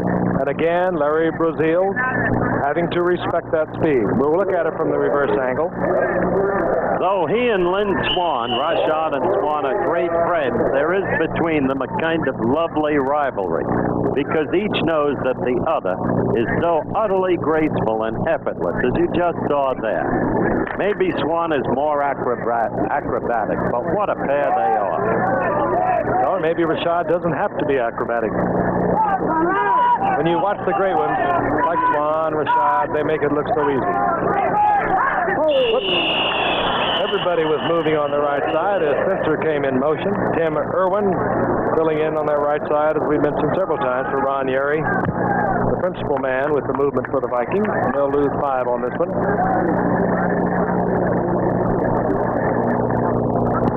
Here's Fred Wyatt. Ball start, 61. Ray Butler, who is not, as Frank has noted, a great receiver, but who is extremely functional, precise receiver. It's hard to judge, really, off the 2-14 season the Colts had last year. Anytime you catch 46 balls, score 9 touchdowns, you've got to be an awfully good player. And when you're playing on that kind of a losing team. Dills in all kinds of trouble. Sanders Shriver was in there first. He got a lot of help from his friend, James Hunter. And Dills is dropped back close to the 45-yard line.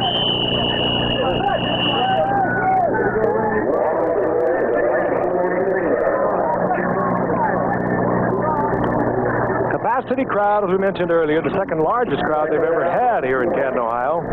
23,379. Dills looking over to the sidelines where the play is flashed into him. 11:09 remaining here in the third quarter. And reminding you again, the Vikings out front 13-0. Dills again, this time with a lot of time. Sammy White wide open, finding that gap in the zone inside the 30, close to the 28-yard line. First down, Minnesota. Jeff Delaney finally bringing him down, but Sammy White worked beautifully with Dills inside the linebacker and in front of the 2-man deep zone. Sammy White, who doesn't have the blazing speed of some receivers, but everyone knows that he can go deep, so you have to respect it. Particularly if you're a youngster who has not seen too much action in the league. Minnesota threatening once again inside the 29-yard line of the Baltimore Colts. Ted Brown wanted to take it inside, had to move outside, held to a 1.5 yard rep. Johnny Cooks at the bottom of that pile. Johnny Cooks, whom we have given a call for the first time today. He was the first player taken by the Baltimore Colts and the second player taken in the NFL draft. Rookie out of Mississippi is Johnny Cooks, Mississippi State. The Maroon taken right behind Ken Sims by New England. Both teams with a 2-14 record, but New England got the first pick in the draft because Baltimore defeated them twice. Second down and 8. Still trying to go to the Rashad. Rashad again showed you some style as a receiver because he would not let Sidney Justin intercept that football. He was afraid of being called for pushing off, as you saw. Looked at the official plaintively, outstretched his arm. Watch Rashad. Watch. Positions himself where Justin cannot get to it. Look, see? Now watch. If we stay with it long enough. Looked right over the official. I didn't do a thing. Rashad's been there 10 years. Not only does he have the skill, the grace, all of the equipment, he also has the savvy and the know-how. 3rd down and 8. Bill trying to get the ball to LeCount, and LeCount was working right into the teeth of a Baltimore Colts zone. Incomplete. It'll be 4th down. You mentioned blazing speed a moment ago. We'll see that Friday, August 20th, Frank, when we get Lofton and Jefferson of the pack. And we're going to have them during the course of the season early with the Giants. We have a 4th down, and we have Rick Danmeyer. Steve Bill holds the football. It would be a 44-yard attempt, well within his range.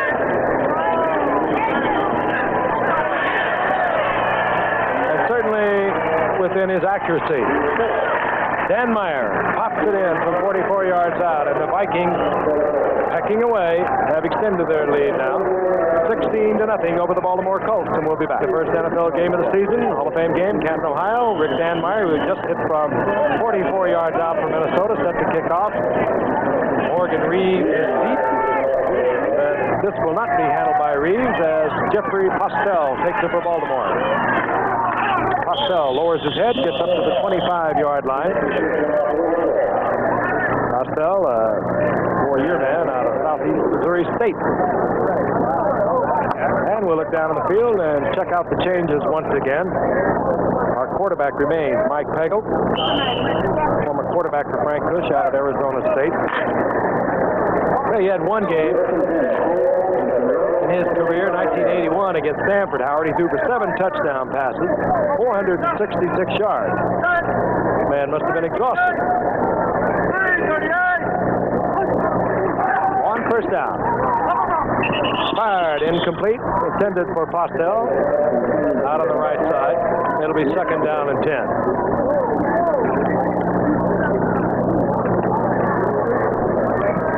A lot of changes as we see Jeff Postel now. I just got an interesting piece of information, Giff, not confirmed. Happens to be about baseball. AP, well, it's rumor circulate, UPI. Then traded to the Texas Rangers, Lee Mazzilli going to the Yankees. On 2nd down, and Pagel again looking to Postel, and Postel working into the Minnesota zone that time, incomplete. It'll be 3rd down and 10. Well, I presume we're checking that out. They sure are. Staff of journalistically minded folks down in the truck making their phone calls around the country.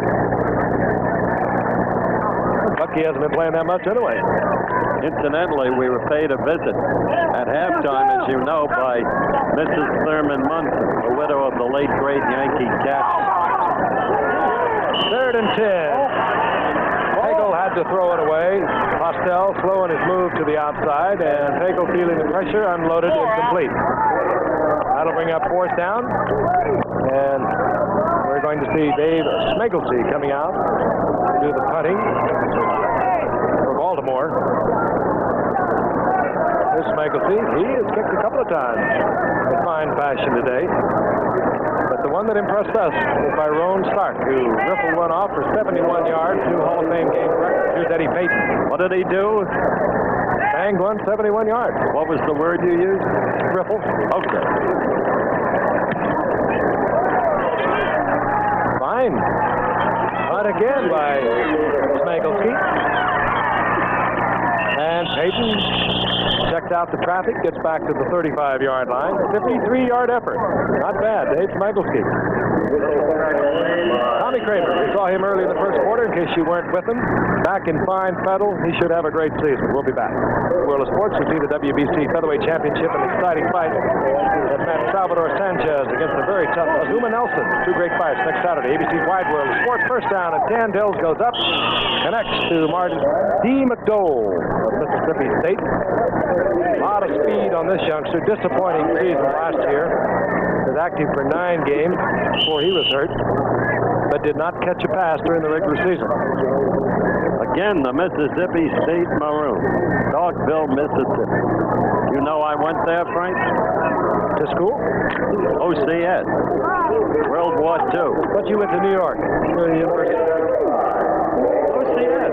Saw Chuck Connolly beat the Maroon when Chuck was at Ole Miss. Is that the first war?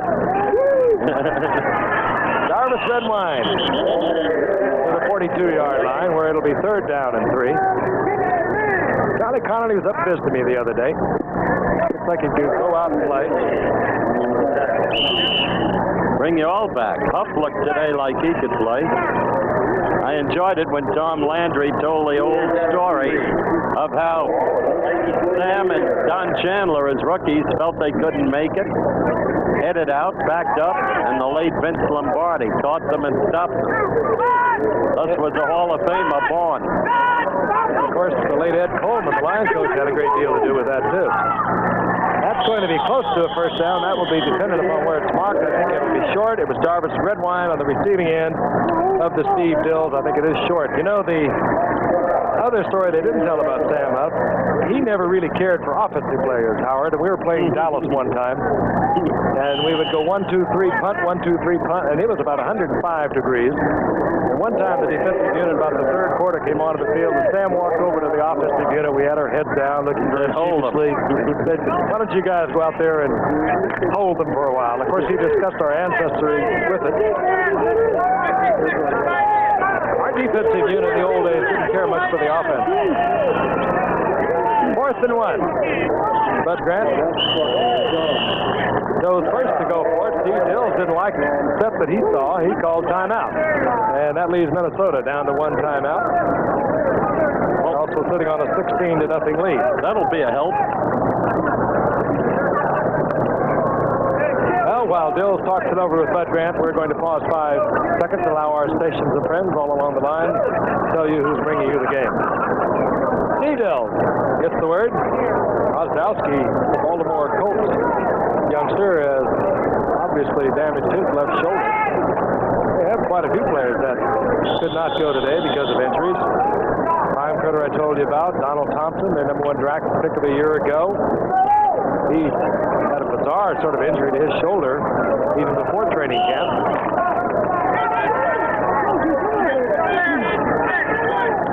Set to go now.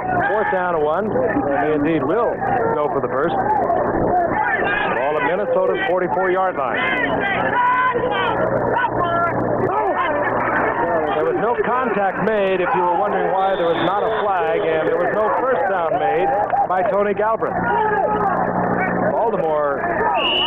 Baltimore's defensive unit surged offside. They did not make contact. They got back, so there was no flag.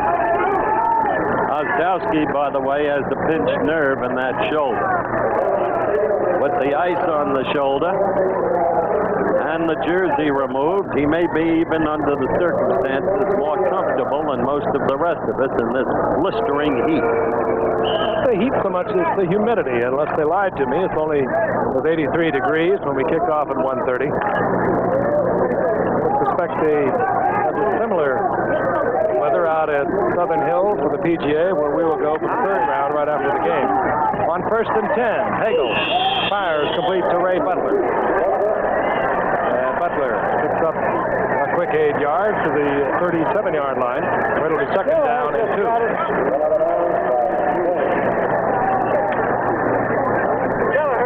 Mike Hagel, 6'2", 201-pounder. Baltimore was able to acquire Hagel on back it up a little bit. the 4th round. impressive collegiate numbers for Pagel.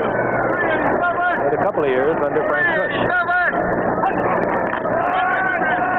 Randy McMillan. Pagel worked with the first unit. McMillan held short of the first down at the 35-yard line. It'll put the third down on about a yard and a half. Krause of Baltimore. Good solid linebacker, Barry Krause. First-round draft pick a couple of years ago. Third down along one. Not a bad time in a game like this. Your coaches so choose for play action and try and get it all. Get yourself back into the game. That will not be the case as Curtis Dickey struggles up close to a first down. There's Curtis Dickey. He is a fine running back. Whether many of you had a chance to see the Baltimore-Dallas game, Baltimore, of course, overwhelmed in that, but he ran 67 yards for a touchdown in that game, and an electrifying run. He has great acceleration. He just needs a few more friends up front, as does McMillan. First and 10. Dickey picks it up. Hagel, all the time in the world, he's going deep. Boozer was there, but also getting back there defensively was Brian Howard. Brian Howard, a rookie out of Tennessee State, and a flag is down. It could be pass interference. Illegal use of hands, and that will bring up a first down for the Baltimore Colts. They continue to try to get on the scoreboard. Why don't you take off your shirt, Howard? Cool off a little bit. Show us that massive musculature. Illegal use of the hands, number 29. First down. Well, I'm just trying to keep your attention. First and 10, 28-yard line. I think the Colts are having a hard time keeping Mr. Cush's attention. Incomplete. He was there in between the two-man zones. Overthrown. Maybe that's the story right there. Well, she's had a long morning. She probably went to the parade. She went to the ceremonies. Probably didn't want to go to any of them. You realize the number of people who watch that parade? Yeah, I said it a while ago. I understand, but the towns they've come from? Yes. What's the population of Kansas, Steve? A little over 100,000. They had over a quarter of a million here watching the parade. Pagel, Booza holds on. He'll be close to a first down around the 17-yard line.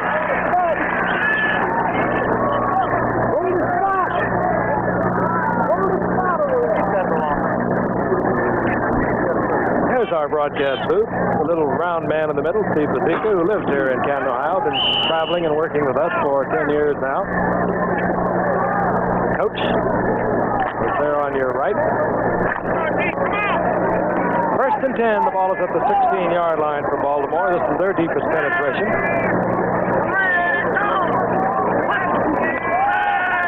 Hagel back once again. Dumps it off. Curtis Dickey. That's what Frank was talking about. Curtis Dickey. He gets his hands on the ball. He puts in the afterburner and he can really accelerate, and now a flag is down. Way upfield, the flag is down. We have a holding call. Isn't that too bad? Because this kid's been throwing the ball very well, Frank. He whips it. Hey, he has a tight spiral, doesn't he? Bobby Lane and Sonny Jurgens with a look at Pagel's spiral, and they couldn't believe it. Very nice thing, though, Sonny Jurgensen here today. Use of the hands, number 79. Vanderveer, you'll see it, number 79, I believe. Pick him up. You have to keep those hands inside. There he is, top of your screen on the right. You saw him at the last moment. Obvious use of the hand. Down remains the same, only his first down and 20 instead of 6 points. Hagel. Butler. And Butler, with a great effort, gets to the outside. Gets down close to the 12-yard line. Dennis Johnson defensively there for Minnesota.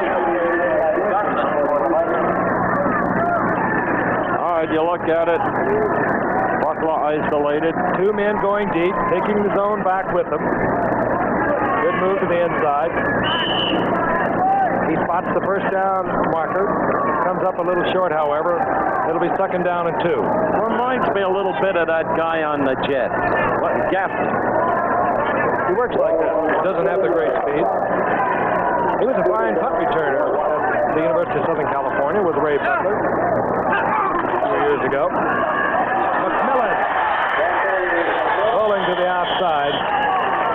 Good defensive effort out there. That was Walt Williams out of New Mexico State. He's in there defensively now for Minnesota, number 44. But he gets the first down. It'll be first down, goal to go. You mentioned Jurgensen. Very nice thing today. Sonny here with Bobby Mitchell to pay tribute to Sam Huff. We had quite a group yesterday up at the Hall of Fame luncheon, the annual luncheon they have up at the Brookside Country Club. Just the members of the Hall of Fame and the new inductees gather. Everybody stands up, smiles, tells a few stories. Pagel rolls out. And the deflection is taken by Butler in the end zone. Touchdown. It went off the hands of Reese McCall. Ray Butler, very alert, was right there. 6 points Baltimore. They get it back. Then Pagel on a little quick roll to the right. Goes back into the crowd. That's McCall, number 86, Reese McCall. Butler, who is working behind that pattern, comes down with the deflection. There's Butler. McCall now is squared out in front of him. Could be even the Pagel was trying to get it to Butler. Mike Wood now on for the conversion. Holder is the rookie punter, Ron Stark. The kick is good. And now Minnesota leads by 9. The score 16-7 with 4:31 remaining in the third quarter. Stick around. It could get better. Frank Kush looks at the films of that play. The special teams will take a little heat. Very poor tackling. You'll see it. Told you we make a star of this kid, Frank. Well, Baltimore helped make a star on this run. Baltimore Colts all around the area. Believe the way he's holding the football. Well, that's not too good. That's worse. Then he changes it.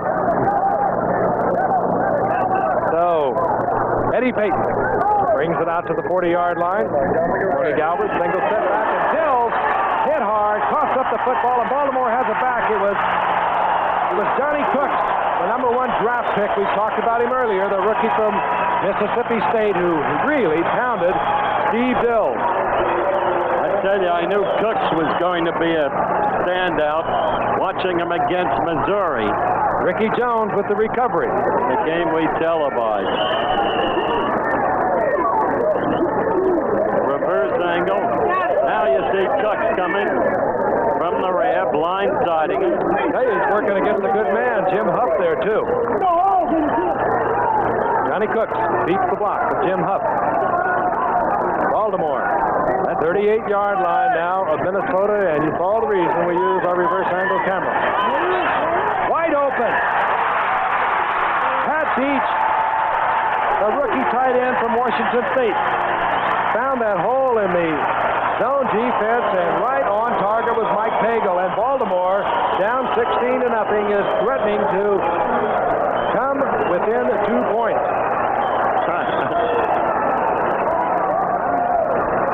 Stick around. Might get better. That's your new line, huh? Well, he was dragging just a bit a short while ago. Now Mike Pagel has brought Baltimore back. Sitting and twisting is Randy McMillan. Good running down at the goal line by Randy McMillan. Now that was terrific running. Look at it. Uptight. You know, a lot of players would have tried to go over the top. Stopped, apparently tackled there, broke that. A lot of players would have tried to go over the top in that position. He would not have made it. There is the man we mentioned who recovered the football. That's Ricky Jones out of Tuskegee. But it was Johnny Cooks who put the hit on Steve Dills that knocked the football loose. Mike Wood to bring it to within 2. Lone Stark is holding. And Baltimore down 16-0. Suddenly hung up 2 touchdowns. Season doesn't look as long to Frank Kush at this moment anyway. Tell you what I take out of this. That kid Pagel looks like a good-looking young quarterback. Interesting that he was still around on the 4th round of the draft, Mike Pagel. He had remarkable numbers out at Arizona State. First 2 years he was at Arizona State, he played behind the Pittsburgh Steelers backup quarterback, Mark Malone. Let's look back at that draft as you look at Mike Pagel, and there are his stats for the game. First one taken was the kid from Brigham Young, right? Then Art Schleister. And who was the 3rd quarterback taken in the draft? Just the guy that George Young of the Giants predicted. Oliver Luck of West Virginia with Houston. That's Johnny Cooks who made the hit that caused the fumble. You know, you see a lot of these 90s in preseason. You don't see many of them during the regular season unless there are numbers that the players want. They usually give it to marginal players, but you're going to see a lot of 98 for years to come. Here comes Eddie Payton. Kickoff by Mike Wood. Look out. Did you see the stiff arm the kid got off? I tell you. Eddie Payton, Walter's little brother, out to the 42-yard line.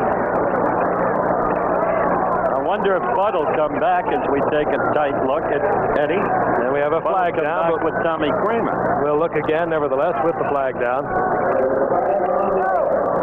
Hey, Bud Grant remembers him from 1978 when he ran a kickoff back. Number 52 declined. That penalty, offside Baltimore declined. But in 1978, he ran a kickoff 99 yards against Bud Grant for the Detroit Lions.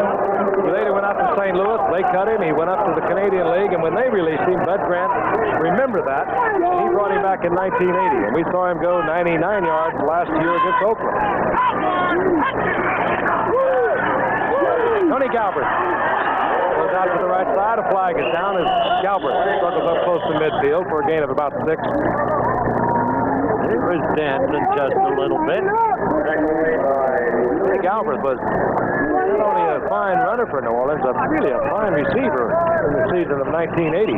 He's one of the best coming out of the backfield in the league, without question. We have a clip against Minnesota. So a fine effort on the part of Tony Galbraith will be negated. Randy McMillan, you saw him a moment ago. We talked about him over the course of the day. Great season last year, nearly 600 yards, 50 receptions on a team that only won 2 games. It takes a lot of character.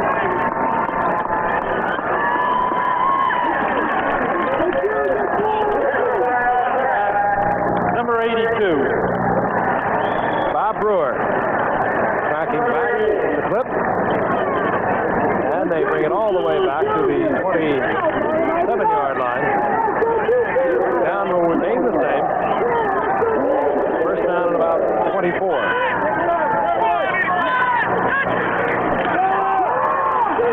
Tony Galbraith tries to get outside, and the Baltimore Colts defensive team really playing kind of fired up football at this point. One thing Frank Kush has assured each and every one of his players and anyone who wants to listen to him that his team will be a conditioned team. Not only that, he tells you how bad they all are. If he steals a few games, he becomes a hero. Good psychology, I know. It is good psychology, but I think he's being honest about it.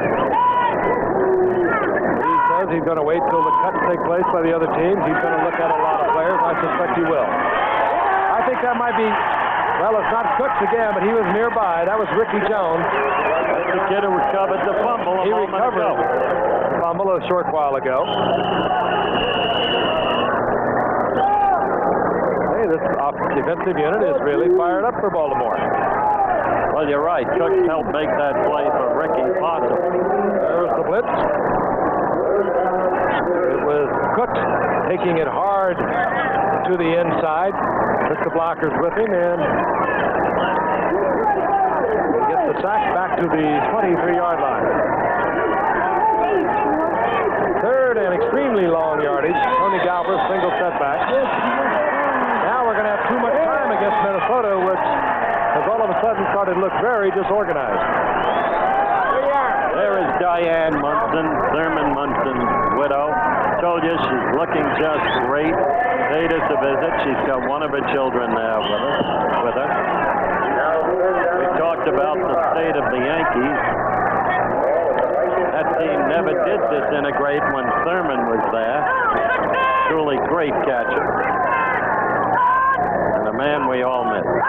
Third down, 35. Dill's back, lots of time. Prevent defense by Baltimore, incomplete. It was intended for Terry LeCount. It'll be fourth down. Baltimore should get the football back in fairly good field condition.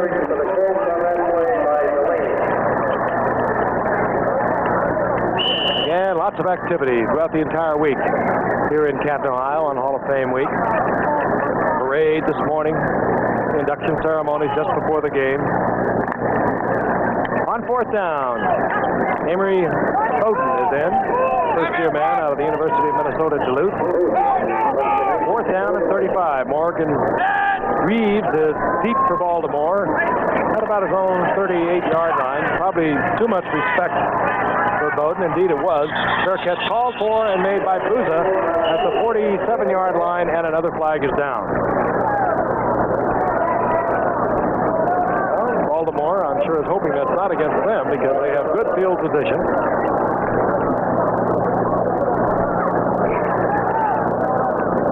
Discussion with Fred Bryant and his staff, and we'll pick up the call. Fair catch, no penalty. Fair catch called for, made by Booza. No penalty, as you heard. Out of the I formation, Hagel remains the quarterback. This is Zachary Dixon. Dixon tries to get outside. Not much happening there. Gets back to the line of scrimmage. Maybe squeezes the yard out as Dennis Johnson defensively played it well for Baltimore. And now, out of the game comes Zachary Dixon.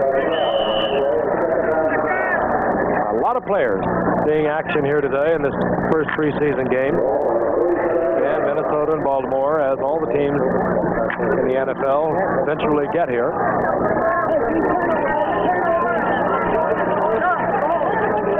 Second down and 9. Hagel tries to go out to the big tight end, Thomas Allen. That ball overthrown. Allen was open. Another rumor, not confirmed, that Tommy John goes to the California Angels for Bruce Keith. They going to have anyone left? I don't know. Georgie Porgy is compulsive, impulsive, irrepressible, and he has been a winner. We'll hit all the issues on that one Monday night. Chet Forty and I will be in Detroit. Yankees against Detroit. Monday night baseball. Today's Chet Forty's birthday. I wish I could say he's aging well. Third and 9. Hagel under fire, has to unload it out of the general area of Zachary Dixon. They tried to set a screen up. The screen men themselves could not get out because of the pressure of the Minnesota defense. So we'll see Roan start. Second-round draft pick out of Florida State, who lofted one 71 yards earlier in the game. Eddie Payton, who provided perhaps most of the excitement we've seen here this afternoon in terms of breaking any kind of big plays. And that would not have to be much. Left-footed kicker. Start. Perhaps would have been better advised to have kicked the ball high and got a little coverage. So it'll be a touchback, and Minnesota will move out to the 20-yard line with a 2-point lead with 1:26 remaining in the third quarter. We are going to see Darren Nelson coming into the ball game. There he is, 5'9", 185-pounder. What can we tell you about it? He did it all. The number 1 draft pick, 47 passes. All-time NCAA yardage gainer overall. Completion is out to Marty McDowell, who gets out of the 25 to the 27, a gain of 8. It'll be second down and 2. Justin there defensively for Baltimore. But it's as Howard mentioned earlier, with the Vikings moving to the artificial service in the Hubert Humphrey Metrodome, it's very quick, and so is Darren Nelson. He had some great performances on artificial surfaces over his years at Stanford. Very bright young man. Trying to hit the gap, and right on target was Hill to Marty McDowell. Catching it right between the defenders. Ricky Jones was trying to claim that he caught it out of bounds. No, he caught it inbounds, was hit out in flight. Another Minnesota first down. You'll see the reception from the reverse angle. Right between the two defenders. They're in their zone. See? And he only got the 1 foot down, but he was hit by the defender, knocked out of bounds. That's a completion. 46-yard line. Here comes Darren Nelson. Nelson breaks to the outside. Gains a couple. Darren was reluctant, you'll remember, to sign with the Vikings. He said he wanted to play in California if he could. Primarily California. I like the way he put it, though. He said, I don't want to dance the disco to country music. Let's dance as we play polka up here. I'll tell you this, he couldn't be with a better team for his talent. He is really going to get every kind of opportunity. Not only over 1,000 yards rushing last year, he had 67 receptions. That's the kind of back the Vikings like. Second down and 7. That's Nelson. Comes down with the football, short of the first down. It'll be 3rd down and 1 as the final seconds expire here in the 3rd quarter. So that is 1 pick, Darren Nelson. Darren Nelson will probably see some action. Why did you draft him number 1? Well, he's an exciting football player. I don't want to compare him to anybody in our league, but because I think he can establish his own credentials as he goes along and maybe be compared to. We think that he can do some things on our field now with an artificial turf, playing indoors, the consistency of the field that is a dimension we haven't had for a long time. Not exactly like a Chuck Foreman, because Chuck was a big, strong running back. Darren's a quick, starting, multi-talented back that we think we can utilize in our situation right now, where we may not have been able to do that a few years ago. Maybe he'll open up the offense in many ways. Well, our offense is about as diversified as anybody in the league in terms of all of our sets and getting the ball to different people. But I think if you get the ball to Darren, he might do more with it than anybody that we have. All right, Darren Nelson comes back into the game. You saw Ricky Young a moment ago get the first down to the 42-yard line of the Baltimore Colts. Darren Nelson. Threat anytime he has his hands on the football. Jesse Boyd in motion. This is Nelson. He has a screen in front of him. Quick acceleration by Nelson to the 35-yard line. A gain of 7 yards, where it'll be 2nd down and 3. Barry Kraut defensively there for Baltimore. I'd like to point out, too, that we have a rookie here in our production team. His name is Jim Felton, a production assistant. He was Darren Nelson's roommate out of Stanford. I might also point out that Darren Nelson, 3.0 student. Very bright, charming youngster. He's going to make a hit with the fans, not only on the field but off. He's going to be a game breaker. You saw the quickness of his acceleration darting through that hole just seconds ago. 2nd down and 3. Marty McDowell, and he's inside the 15-yard line. It'll be 1st down, Minnesota, taken there by Larry Brazil. We'd like to tell you that we are running a little bit late with this game, with the penalties, the predominance of passing, lengthening the game out, and of course the halftime activities with the Hall of Fame enshrinees.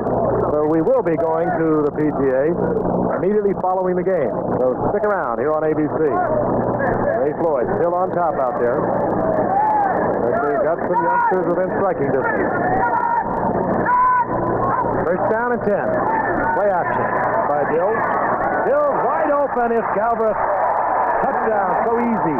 Oh, I love to see Galbraith when he comes out of the backfield and he's in the physical condition he's now in. I told you he's as good as there is in this league at doing it. He's a great receiver.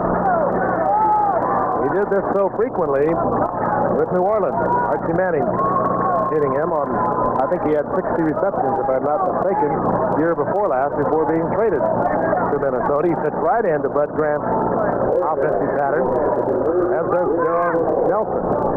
East Ordonez, the free agent from Arkansas.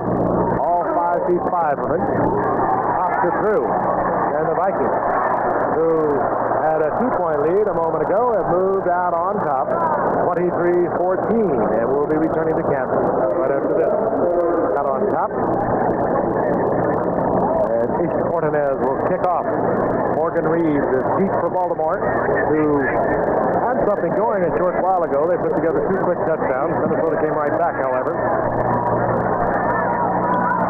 Hard to handle football, picked up by Reeves. Looking for the gap, and he's found one. Morgan Reeves out to the 45-yard line. Steve Jordan making the stop. And we will see Mike Pagel again as quarterback. Let me tell you, Morgan Reeves has had a couple of bursts there. He doesn't look half bad. This is the guy who was in the Lions training camp a year ago. Didn't make it. He runs with a lot of style on the kickoff. It's a very difficult thing to do as one of the Viking players is down on the field. Running back kickoff takes a certain breed, if you will. You cannot identify that Viking player for the moment. We'll not speculate on who it is. His number is obviously obscured. We're told it's Ray Yakovlev,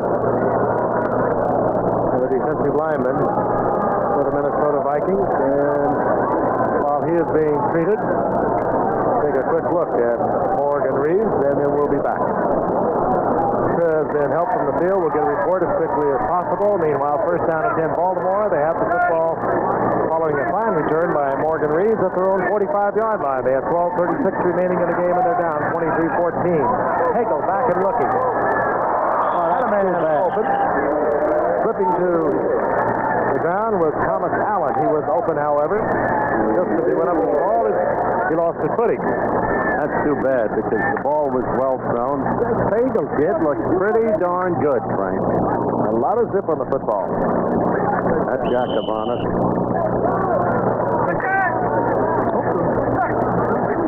Looking at the right knee of Ray Yakovlev. And they're putting ice on the left knee. Maybe they were comparing the looseness of the right against that of the left. Second down and 10. Boy, that was a well-thrown ball and a superb catch by the youngster, Matt Buza. Hagel throwing right between 2 defenders, just to put the zip on it. He had to. He was going down in the sack. And Matt Buza makes a nifty catch for the first down at the 43-yard line. Here's Buza once again. As I said earlier, out at the University of California under one of the assistant coaches of Frank Fish, Roger Prater. This is Johnny Wright, and Johnny Wright is buried for a loss back at midfield. He'll lose about 6.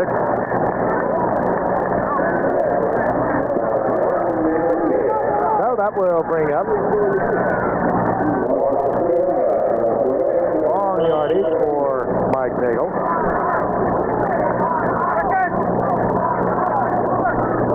Back in the ball game, number 15. Second down, we'll call it 16. One long day for both of these football games. We're watching a lot of players. Half of them, almost half of them, will not be around at the start of the football season. They're trying to earn jobs with play today. A little overthrown. Ray Butler extending his arms. That player felt he should have had it, extended his arms in dismay. However, Yakovlev has a twisted knee. I doubt that he'll be back. That remains to be seen. Ray Yakovlev heard on the kickoff a few moments ago. Diagnosis, twisted knee. Third down, 16. There's really no way to tell you unless you've gone through it. A 2-a-day workout can do to one's legs after you've been working out for about 2.5 hours. Hagel hangs it up. Buza is there, and defensively so is Tommy Hannon. That will bring up fourth down and the punting unit for Baltimore. At it again. Hagel under pressure. He had to deliver the ball. Buza, meanwhile, was breaking to the sideline. Tommy Hannon, the free safety who can cover a lot of territory, was right there. Hang that ball up in the air. Tommy Hannon is going to be near it. Dave Smigelsey Punting now for Baltimore. Not Roan Stark this time. Eddie Payton has dropped for Minnesota. He's at his own 10-yard line.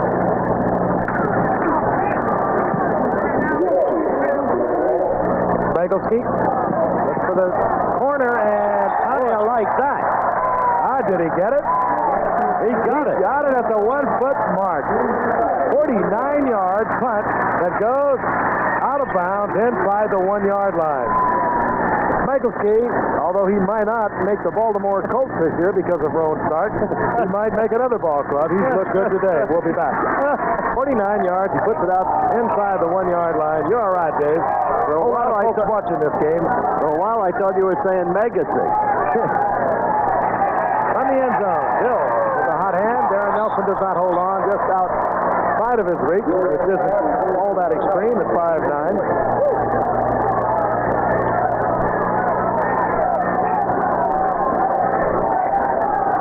Darren Nelson, I spoke of his speed. He has 4.40 speed. He has run 10.34 for 100 meters, and we're going to watch this from the end zone with a handheld camera. And he decides to put it in the air, then director Shepard made a mistake. He did not. Tony Galvin, right side, trying to give quarterback Steve Dills a little breathing room. Dills with a fairly hot hand. He's 23 of 36 for 277 yards thus far in relief of Tommy Kramer in the first quarter. Camera back out of the white. By the way, holds the Hall of Fame record for yardage at 240 yards, put back in 1964. We'll look at it again. It's third down and 8. Dills going deep, incomplete. Marty McGold is racing down the sidelines, and Hewitt trying to stay with us. That'll bring up fourth down, and it'll be pressure for the Minnesota punter. Minnesota will not be able to utilize a total spread punt coverage because of their proximity to the goal line. There is still more than 10 minutes left in this game. And Baltimore should get relatively good field position. Jeffrey Wilson comes in to do the punting. He must keep in mind he cannot step out of the end zone or it's a safety. So if he gets a bad snap, he is set to go up for it and come down within the end zone. Oh, fine kick by Jeffrey Wilson, a rookie from Montana State. And here comes Morgan Reeves. There goes Morgan Reeves. What a kick. We have not seen great football play today by obviously tired football players here in the early season, but we have seen some superb punting. Jeffrey Wilson, we've had Dave Smagelski, we've had Roan Stark with a 71-yarder for a new Hall of Fame game record. And we watched the youngster named Mike Tagle right there. Looking like he has a lot of promise as a pro quarterback. I like Tagle. You like to hear me say it.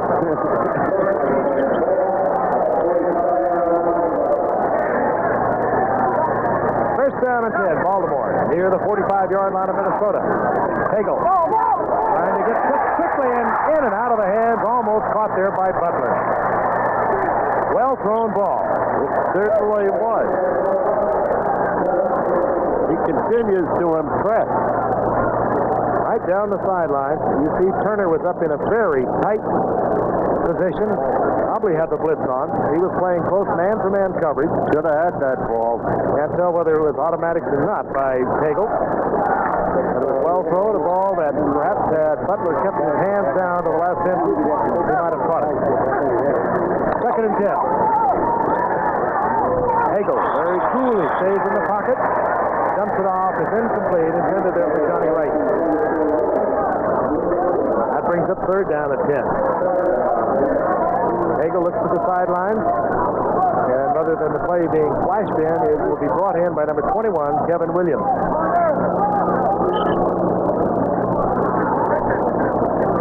20th annual Hall of Fame game. Structure just on the other side of the grandstand. You see across the field. Beautifully laid out. Hagel has running room. Hagel spots the first down marker, steps across it out of bounds, and Fred McNeil was right there breathing hot breath down his neck. But it's a pickup of 11 and a first down for Baltimore.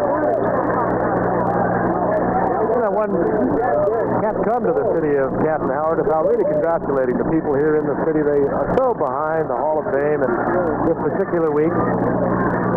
And all the administrators. There's about as much community spirit here as you could find anywhere. It is just tremendous. I have a deep feeling for this weekend. It means a very great deal. And the penalty flag goes down. It goes against Minnesota. We'll get the call from Fred Wyant.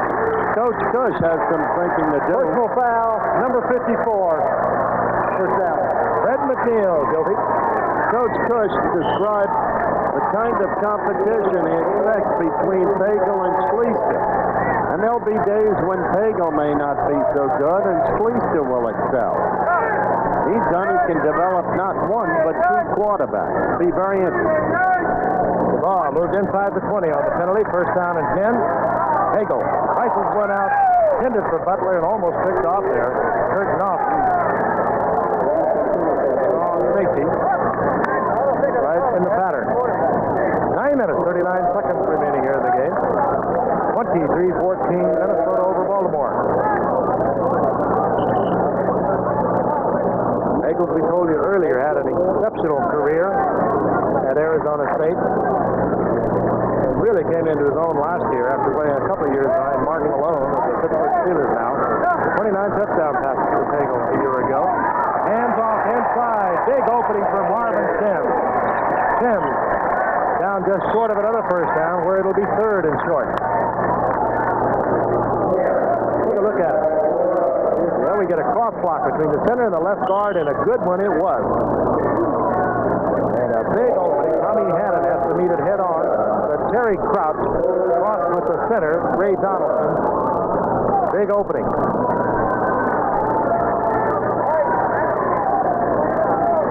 Third down, less than a yard.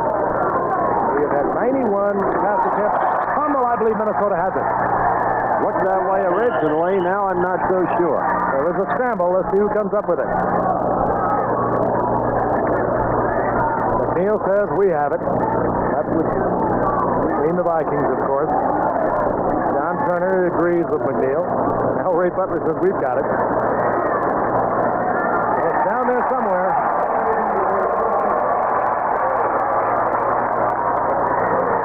Minnesota recovers the football. One of those bodies had it. Bottom of that pile, I think it was Mullaney who came up with it. Looked like number 77. Take a look at it once again. On the reverse angle, I don't think you'll see the recovery. There is Marvin Sims. He just left it there. And I think it was Mullaney who finally wound up with it. In any event, it'll be first down and 10 Minnesota with a 23-14 lead, 8:56 remaining in the game. They had the ball inside their own 11-yard line. Jeffrey Boyd in motion for Minnesota, and here comes Darren Nelson. Darren Nelson, who would be well advised to shift that football to the right arm when he's running right.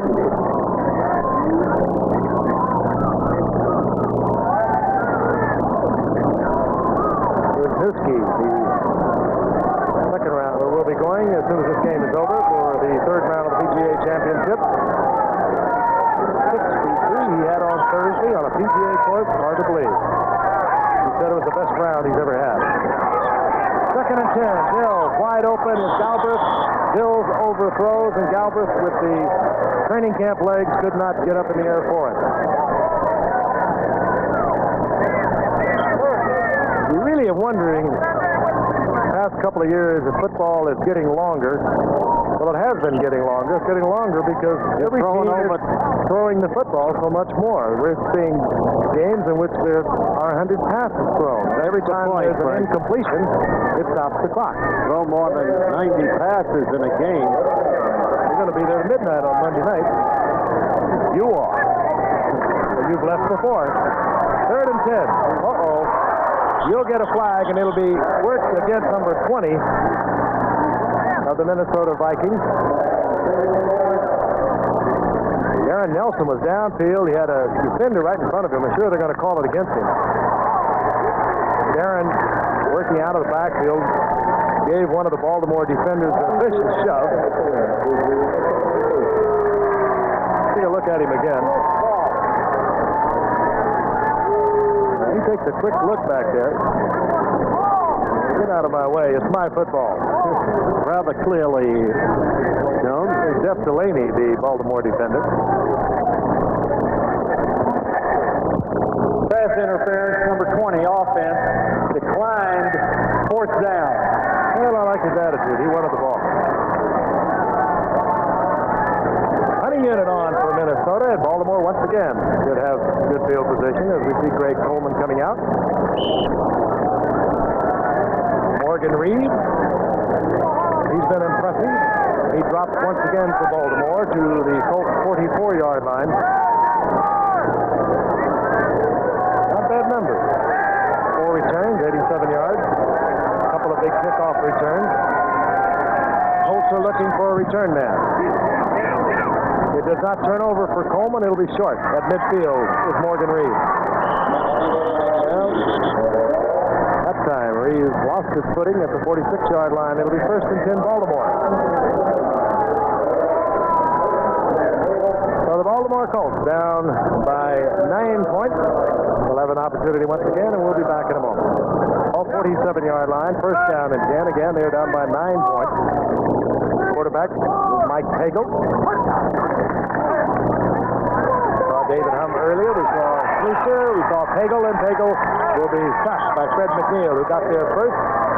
They'll mark it somewhere up around the 40-yard line, I do believe.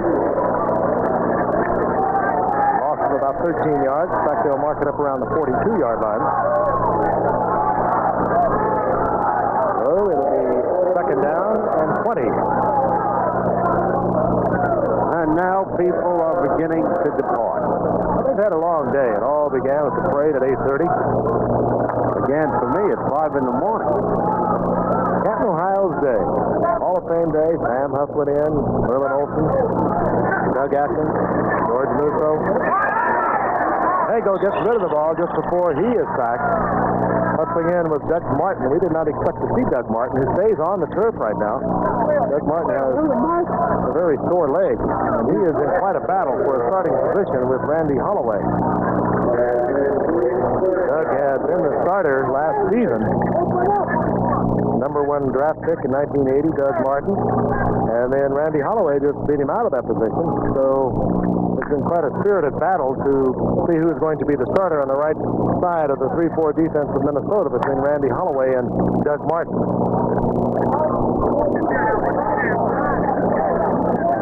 3rd down, long yardage. Pagel back again. Fine catch.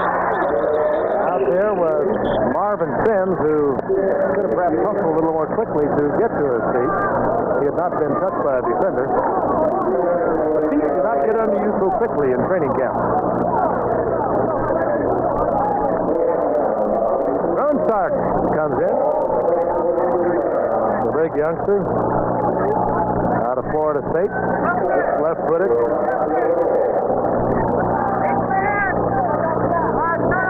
Great athlete. He finished 8th in the NCAA decathlon last year.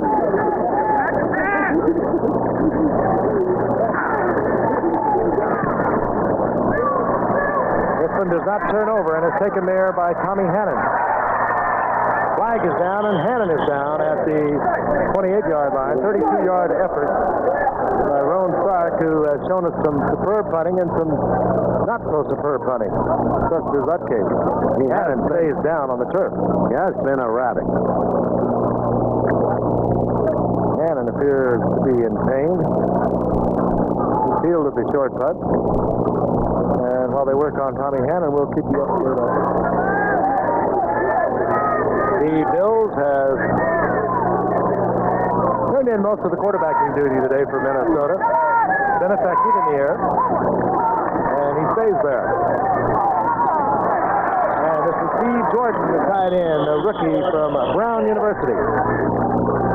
Engineering graduate there is Steve Jordan, 7th round draft pick. Had 74 career receptions up at Brown. But he only played in 25 games, so that's not a bad record. 6'4", 228 pounds. Jordan gets 6, it'll be second down and 4. Play action by Dills. Flags are down in the backfield and downfield. Pair of flags. Dills is dropped by a hustling Wisniewski, the top draft pick of the second round for Baltimore. We're going to get a holding call against Minnesota, but we've got another flag downfield, so we're going to discuss it. Pair of flags. Why wouldn't they just run the ball and run out the clock? Do you have somewhere to go? Be merciful all the same place you're going, my friend, the same plane. Holding, number 47, defense. Holding, number 76, offense. Replay. Well, you get that when you're tired, you're early in the season.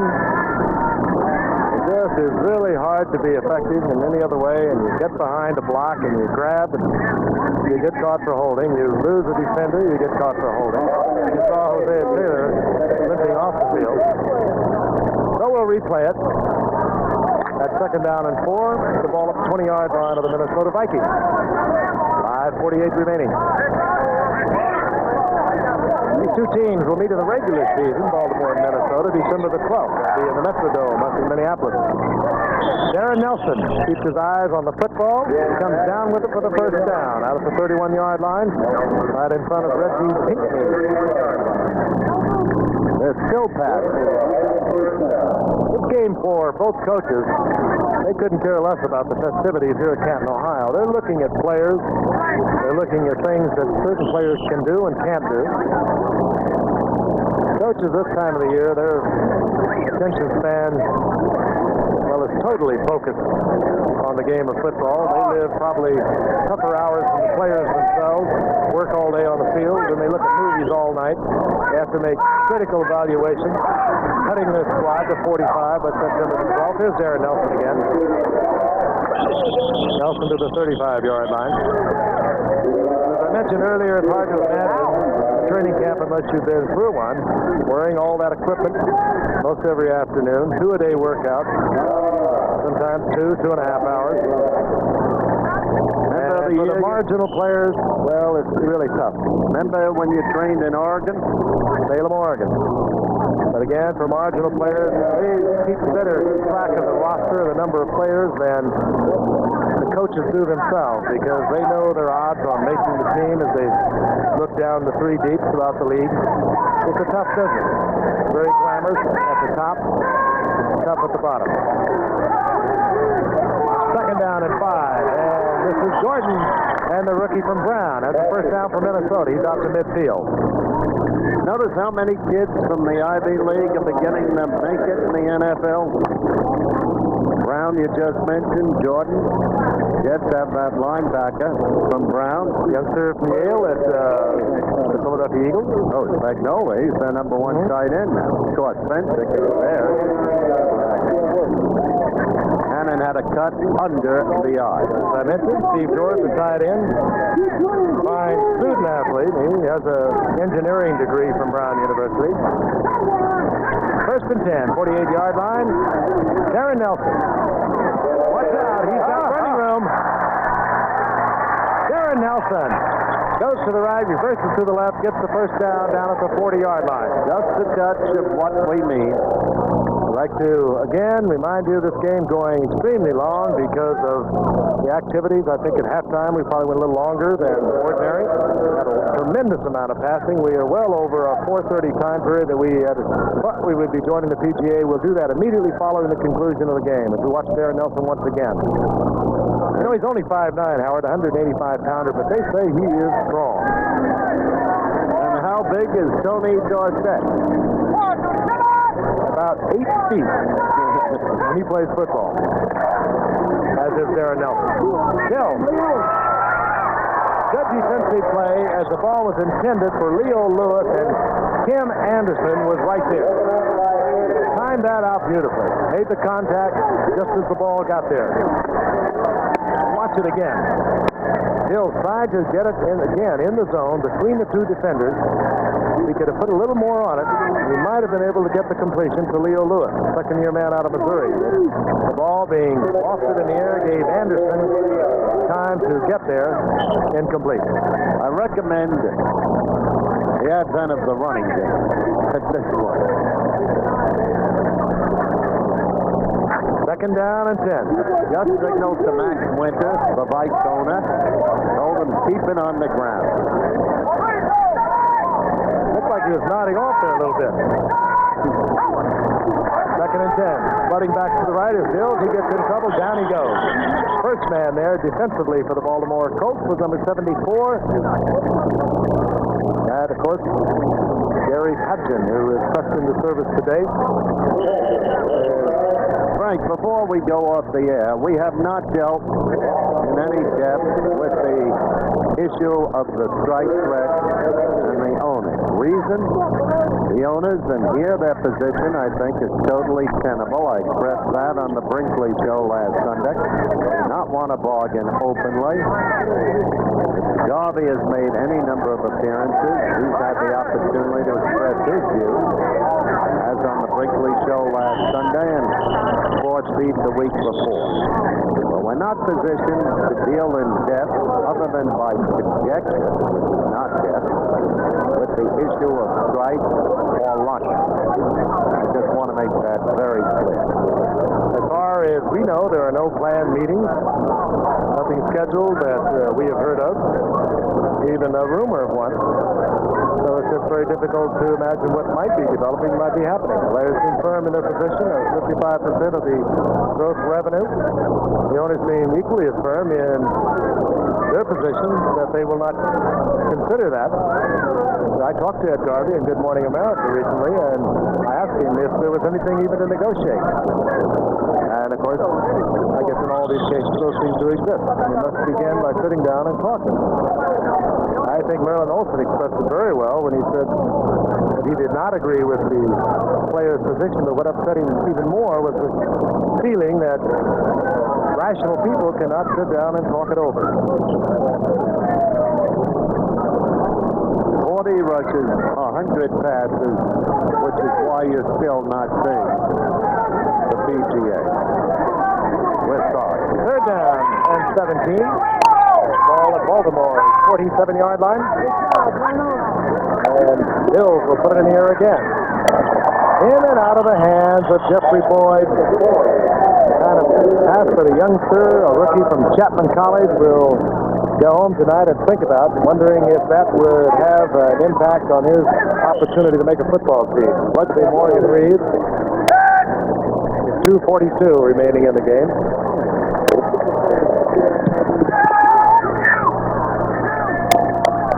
Reeves at the 13-yard line, captured there at the 15-yard line, where Baltimore will take over first and 10. I remind you, as we customarily do, this telecast is presented by Authority of the National Football League. It's intended for the private use of our audience. Any rebroadcast or other use of the telecast without the express written consent of the National Football League is prohibited. As we see yet another quarterback coming into the lineup for Baltimore, this is Ron Meehan. He is a free agent out of Towson State. He was cut by the Oakland Raiders last year in a tryout. He's back trying to make it in the big leagues once again with the Baltimore Colts. He's 6'4", 219 pounder. Again, Towson State, which is nearby Baltimore. Reeves steps out of bounds at the 20-yard line. That's the 19-yard line. A gain of 4. It'll be second down and 6, and we'll look once again at the new ensignees. Doug Atkins, defensive end. Chicago Bears, brief earlier stint with Cleveland, wind up with New Orleans. Sam Huff, and then George Musso and Merlin Olsen. All inducted today. All really defensive linemen, although Musso played both ways. Merlin Olsen, what can you say about him? He was the best I've ever seen at that position in terms of just absolute steady play. On second down and 6. Pass. Going out to the intended receiver, Dave Shula, and a fine defensive play by Williams. The pick and shovel man. Bad day today. Walt Williams over there defensively. Puts the young quarterback, Ron Meehan, into a 3rd and 6 situation.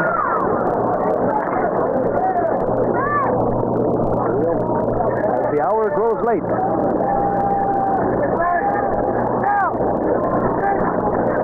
On 3rd and 6, Meehan is back, has the time, has the receiver, and it's complete. This is Morgan Reeves, who has been very active today on kickoff and punt returns as we head to the 2-minute warning. Baltimore will quickly try to get a play off before the warning so they can serve the timeouts they have. And that will stop the clock, but not before we will also get the 2-minute warning. It's the clock, and I presume it is official. Baltimore with 3 timeouts. Trailing 23-14, and both benches are notified as if they did not know that there is 2 minutes remaining for Ohio and experimentation day for both coaches. Obviously, Minnesota would not be playing the type of game that they have been playing, keeping the ball in the air with the 9-point lead that they have on the scoreboard. They're looking at players, they're looking at offensive sets and maneuvers, and right now we're watching Ron Meehan run for his life. Rookie from Towson State, firing out, complete. Out on the right side, and you'll see the hurry-up offense now. Meehan shouting his calls to both plays. Douglas County right on that reception for 5 yards. It's 3rd down and 5. Meehan overthrowing the intended receiver, Dave Shula. Kind of pass to the wide receiver. Anticipates the blow to the back. He will come back and glare at the quarterback. Down just a little bit. They've got a 4th down. 23-14, and we will presumably see the punting unit for the Baltimore Colts, and we do. We have Migglesy. Migglesy is coming back in. Howard's favorite punter thus far this year. And leaving the field for the Minnesota Vikings, being assisted in doing so, is Ray Yakovozzi. We told you that he had a sprained knee in earlier action. Migglesy. This is Eddie Payton. Fair catch called for it and executed at the 23-yard line with 1:27 remaining on the clock.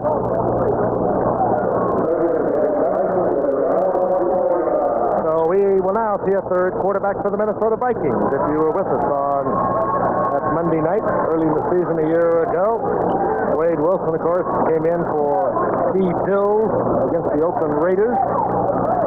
Steve Dills was in the lineup because Tommy Kramer had a sore knee. Wade Wilson came in and shockingly delivered a couple of very fine passes. It was shocking. I wonder if they're going to pass now. I think we'll see the ball on the ground. Like I said, we'll see the ball on the ground. You did, but not the way you expected. Now the clock down at 10. 1:23 remaining in the game.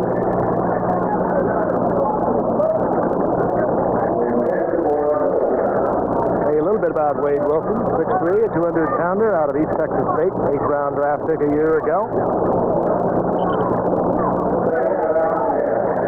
24-yard line. Frank Gifford and Howard Cosell, we've been with you seemingly all day. Took the air at 8 o'clock. Watching a lot of football players this season, preseason, just getting underway, and that is the rookie out of Brown University, Jordan. Steve Jordan. Far short of the 1st down. Vikings, of course, will let the clock tick off. Down to 1 minute and 5 seconds, and it's running. Fred Grant, one of the best in the business. And now in his 16th year, cool, calm, probably too not crazy about playing in this game, even though it's a must with all 28 teams in the NFL. Fred does not like to go to camp early. He does not like to go anywhere early. Always pulled together, and what a winner he is. 3rd down and 5. Wilson. And this is Jordan once again, and Jordan struggling to get close to the 1st down. He does not do so. And we have 30 seconds left. Thank our stats and research man Jerry Klein, our spotter Steve Bazika, back in his hometown of Canton, Ohio. thanking quite frankly for standing on their feet for some 4.5, 5 hours.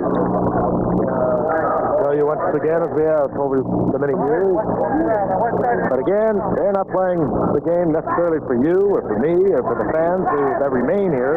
They're playing it to look at players who are going to go through the long season ahead. Man is wide open. It's Jarvis Redwine. Sprint down the sideline. He stays on his feet. He'll go the distance. He will. Redwine out of the backfield on 4th and short yardage. Minnesota takes it all the way in from their own 34-yard line.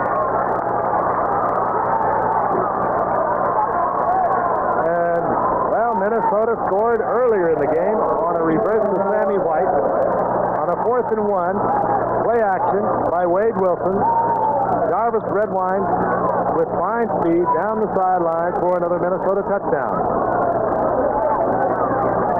And as we wind down with 17 seconds remaining, we'll remind you, we'll be back with preseason action August the 20th. Cincinnati against Green Bay. That'll be Milwaukee. August the 27th, Philadelphia against Atlanta. Those games will start at 8:30 Eastern Time. And then our season premiere, ABC's NFL Monday Night Football, September the 13th. What a beauty. Steelers against the Cowboys from Dallas. A deflection through the Jarvis Redwine. Oh, man, we tricked them. They are so hot and tired, Jarvis. It would not have been difficult. Jarvis Redwine. Scores for Minnesota on the 4th and 1 situation.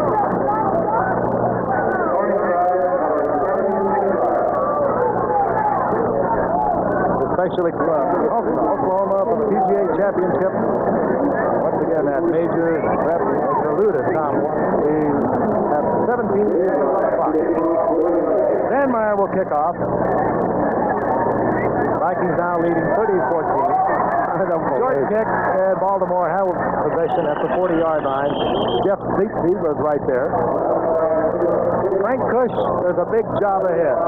He's facing it. He's very honest. He was very honest with me, honest with Howard, honest with the press, honest with the players. He's been honest with the coaches. He says we do not have the personnel to be competitive at the moment. He told his assistant coaches, don't buy homes. And I'm going to do it my way. That means conditioning. That means I'm the authority. Ask Roger Carr. He was suspended. He was outspoken against the coaching tactics of Frank Kush. And he wanted to be traded. Baltimore says they will trade him if they get the right offer, and only if they get the right offer. Tommy Kramer, glad to see him back on the track. Had a great visit with him following his rehabilitation period out of the Dynasty Shore Golf Classic. Actually, impressive, I thought, Howard. To a degree, the most impressive one for Baltimore was Mike Payton. And that's David Hum, a veteran on the left. Second down and 10 for Baltimore. 10 seconds remaining in the game.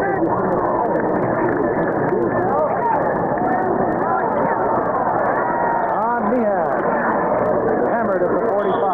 That's his helmet, I think, that came out. And the clock shows 1 second remaining. By the whistle, and a flag has fallen. Meehan was really popped. It's going to be marched off against Minnesota. And here's the call. Personal foul. Unnecessary roughness, number 90. First down. Wendell Ray. Unnecessary roughness.